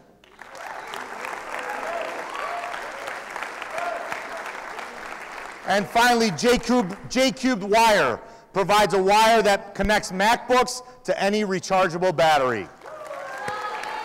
Again, my apologies to that class. We saved the best for last, though, obviously. Is the board ready with their, or the investors, they're still talking? You guys are done, though? Stretch it out. You know, they told me not to sing today.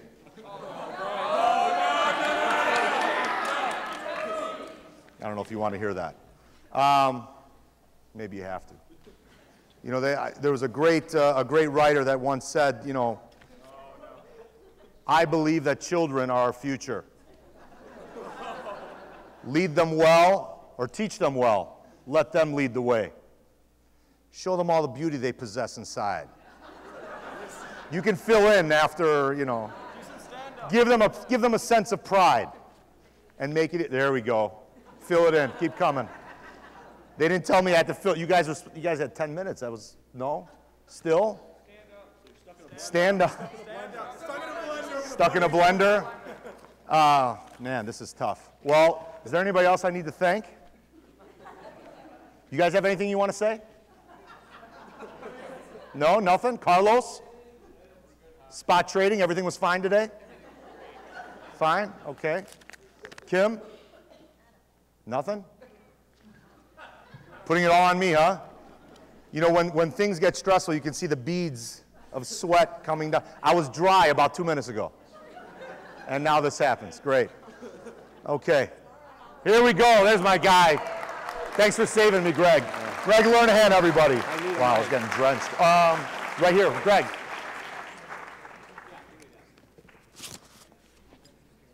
We turn on that. There's only so much hogs I know you can all take out there.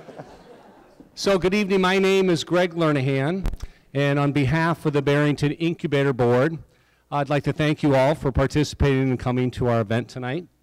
I get the pleasure of announcing the winner. I've spent considerable time with the students and got to work closely with my good friend Hogs. As you can see, he's a delight to work with. He's done a great job with the students.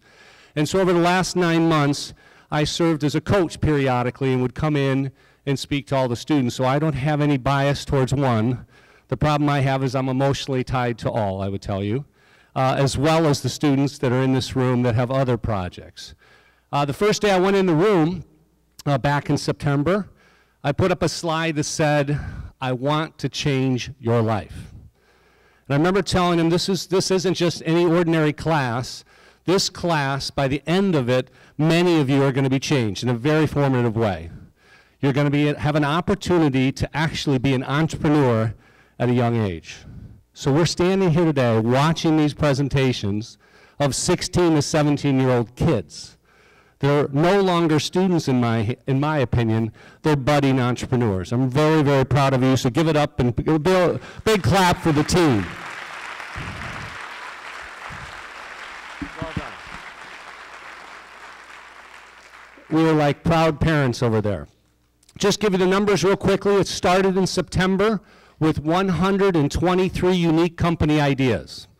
The kids themselves then worked amongst themselves and brought it down to 32. The board then listened to them in December. They did their first, it was on their MVP, minimum viable product.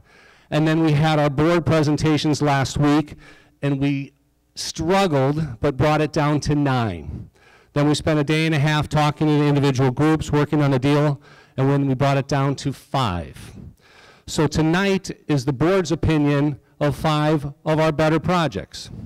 We're not here to tell you that we selected all the right ones. We can tell you we did our best, but I would say on behalf of the professional investors and as an entrepreneur, it's more art than science. I wish I could tell you we were that smart to guarantee you that these are the best 5.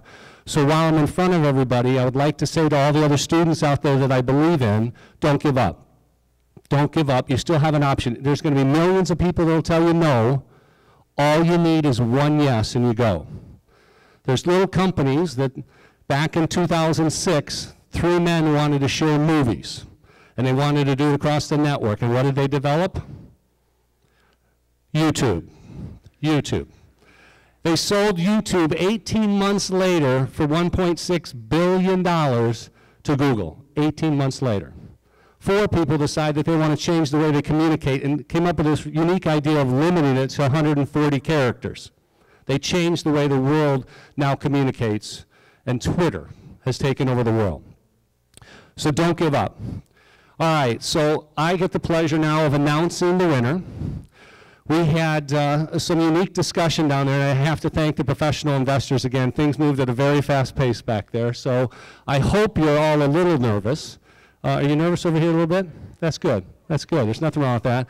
Well, how would Ryan Seacrest do this? He'd draw it out and he'd do all this kind of stuff. So I've never done this before. All right, so on behalf of the Barrington Incubator program that was funded by the Barrington Educational Foundation, I'd like to announce our winner for the 2014 entrepreneurial program at Barrington High. I only have to say, I can say 2 words. I can say Dolores, or I can say Jake, Jake, 2 Jakes and a Scott. Come on up, fantastic!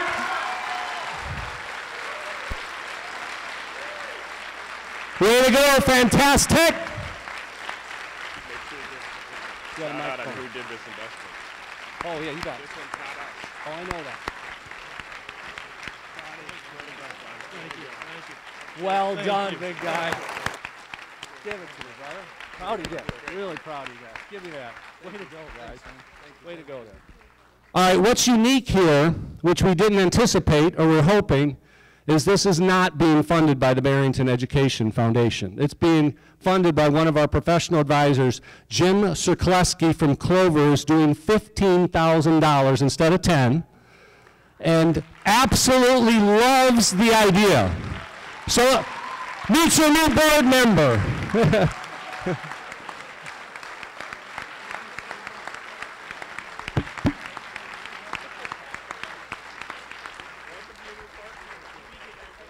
If I could ask one of you guys or all of you to say something here, it'd be great.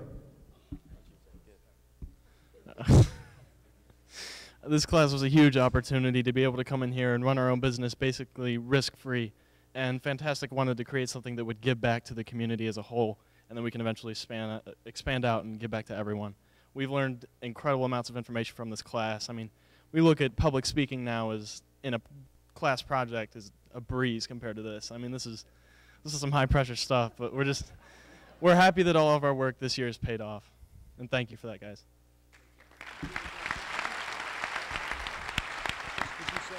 I just want to say, guys, that I love the idea. Obviously, I invested in it. And where were you guys about a year ago when my 80-year-old mother called me every 5 minutes when I got her an iPhone? Thanks. Thank you so much. We'll take a photo op right here. You guys want to get in?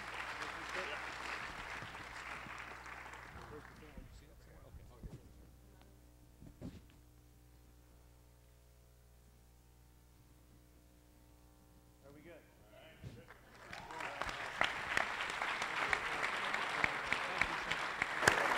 Congratulations, boys. Good job.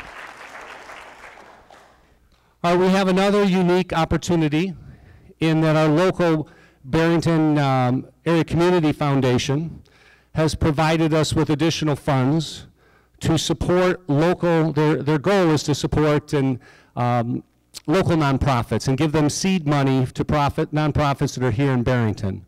So on behalf of the Barrington Foundation, we'd like to award $5,000 to Tech Work. Come on up, Tech Work.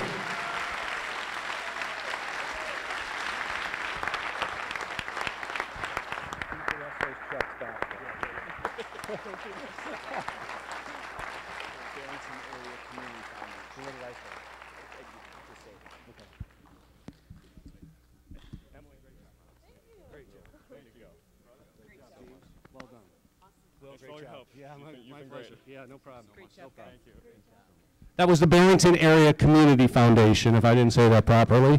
Thanks to that team. Would you like to say something here? We'd just like to thank the class and the community for creating this class. Gary, our mentor, he's been fantastic, helping us out, very dedicated. I think all the resources that everybody's put into this class has been outstanding. We've really tried to take advantage of it as much as possible. Thank you, Gary. And all the other mentors. And Hogs, this has been such a wonderful experience. We're so grateful for everything you guys have given us. Thank you so much.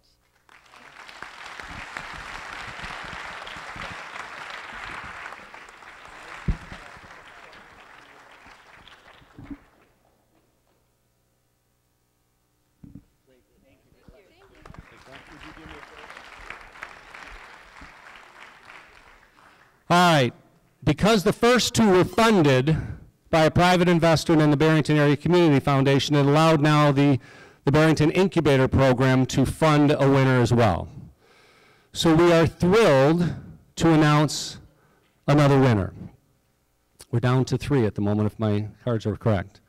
So with that, give it up for our friendly FMB Find My Bus.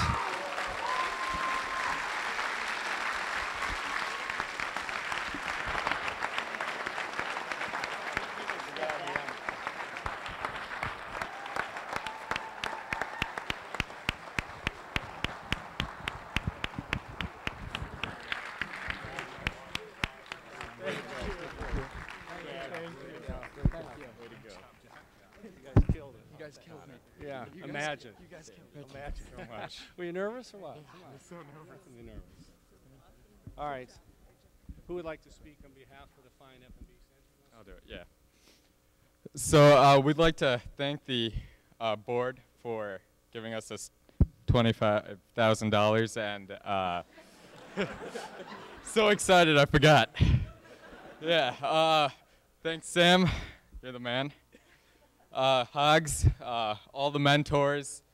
We'd just like to thank all of you. No one else want to say anything? I mean, this class has given me an incredible opportunity. So I'd like to thank everyone part of the Business Incubator classroom. I mean, it's always been every kid's dream to own their own company. Now we can actually do it. So it's a pretty cool thing to do. And thank you. Thank you, everyone. Guys, we're taking a photo op straight ahead.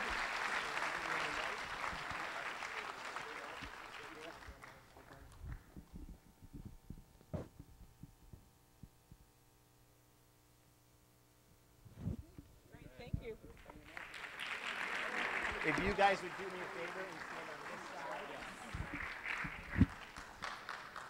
All right, you're working me hard here. We have another exciting announcement due to our outside investors again supporting this. We had no idea how this was going to go, and so this is live that we're doing this. So the next award winner for tonight, which surprises everyone on this stage, is the study projects. Come on up, study projects. These women are incredible.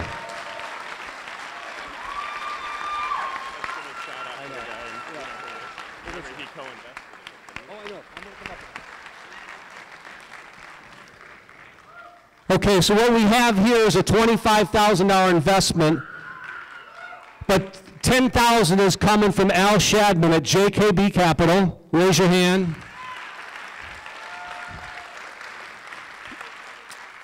And $15,000 is coming from the Barrington Educational Foundation. So we thank Al and his support.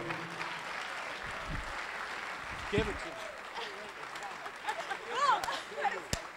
I don't know if you know, we have an outside investor that participated. Thank you. Thank you. Yeah, he's oh my God, thank you so much. He's your new board. Okay. Yes. Sir, come on. Is there anything you want to say? Well, I just want to say that this was a fantastic presentation. It's close to my heart because my daughter is going through college and she's having exactly this problem that they're talking about. How do you work through groups with other students in an effective way? So I hope this is going to be a big opportunity.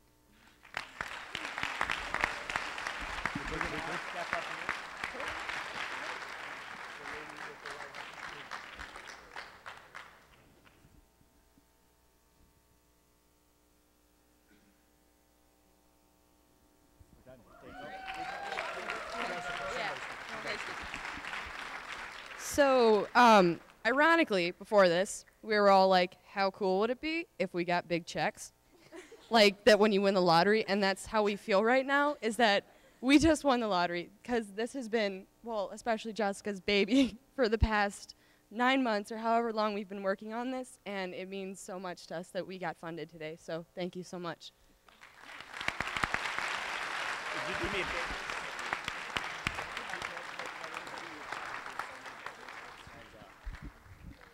So we want to thank everybody. Dreams do come true. We can change lives. We can't leave here before we announce our 5th and final winner, which is Warrior Wives. Come on up.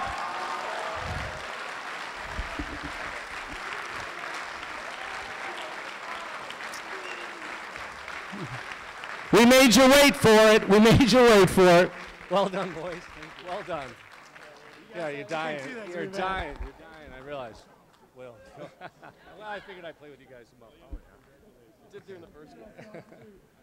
Yeah, great job. Don't look at me. I didn't know anything. That's awesome. Congratulations. Hey, huh? It's all live. I gotta say.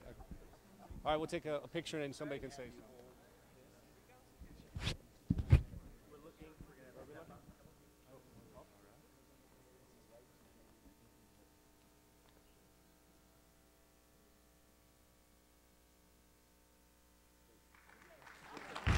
Will, you want to speak? Or anybody? Oh, you got it. Yeah. I would like to say something. I would say something too. Well, obviously we've had a very exciting year. I think this was a wonderful opportunity. It was something that I enjoyed coming to, and obviously that's a big thing in my day. There's some classes that you dread going to. Personally, I hate gym, but this was a lot of fun, and I think we learned a lot from it, and the life skills that are really important.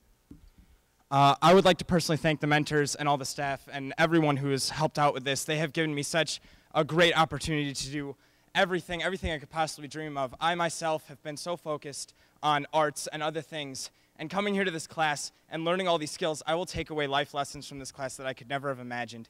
And I thank you all for coming out here, and I thank everyone, Hogs, Michael Miles, Greg Lernahan, the rest of the board. Thank you for everything you've done.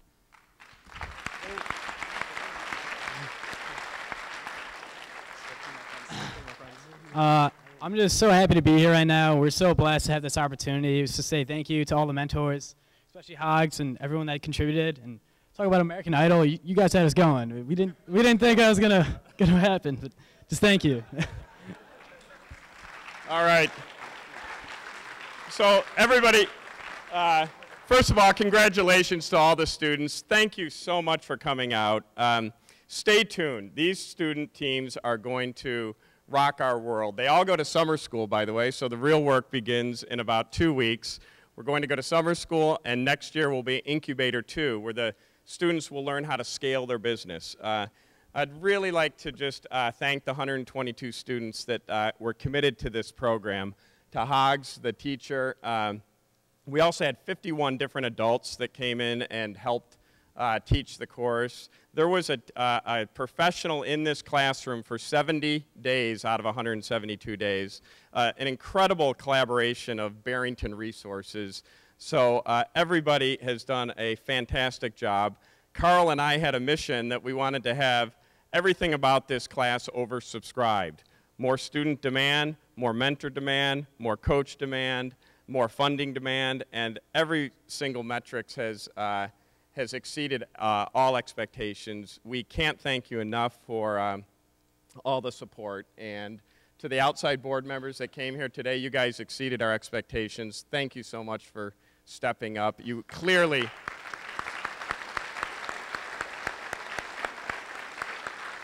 The board clearly allowed us to make all 5 investments tonight, so we appreciate it. We kept you 10 minutes later than we thought, so thank you for coming out, and have a great evening.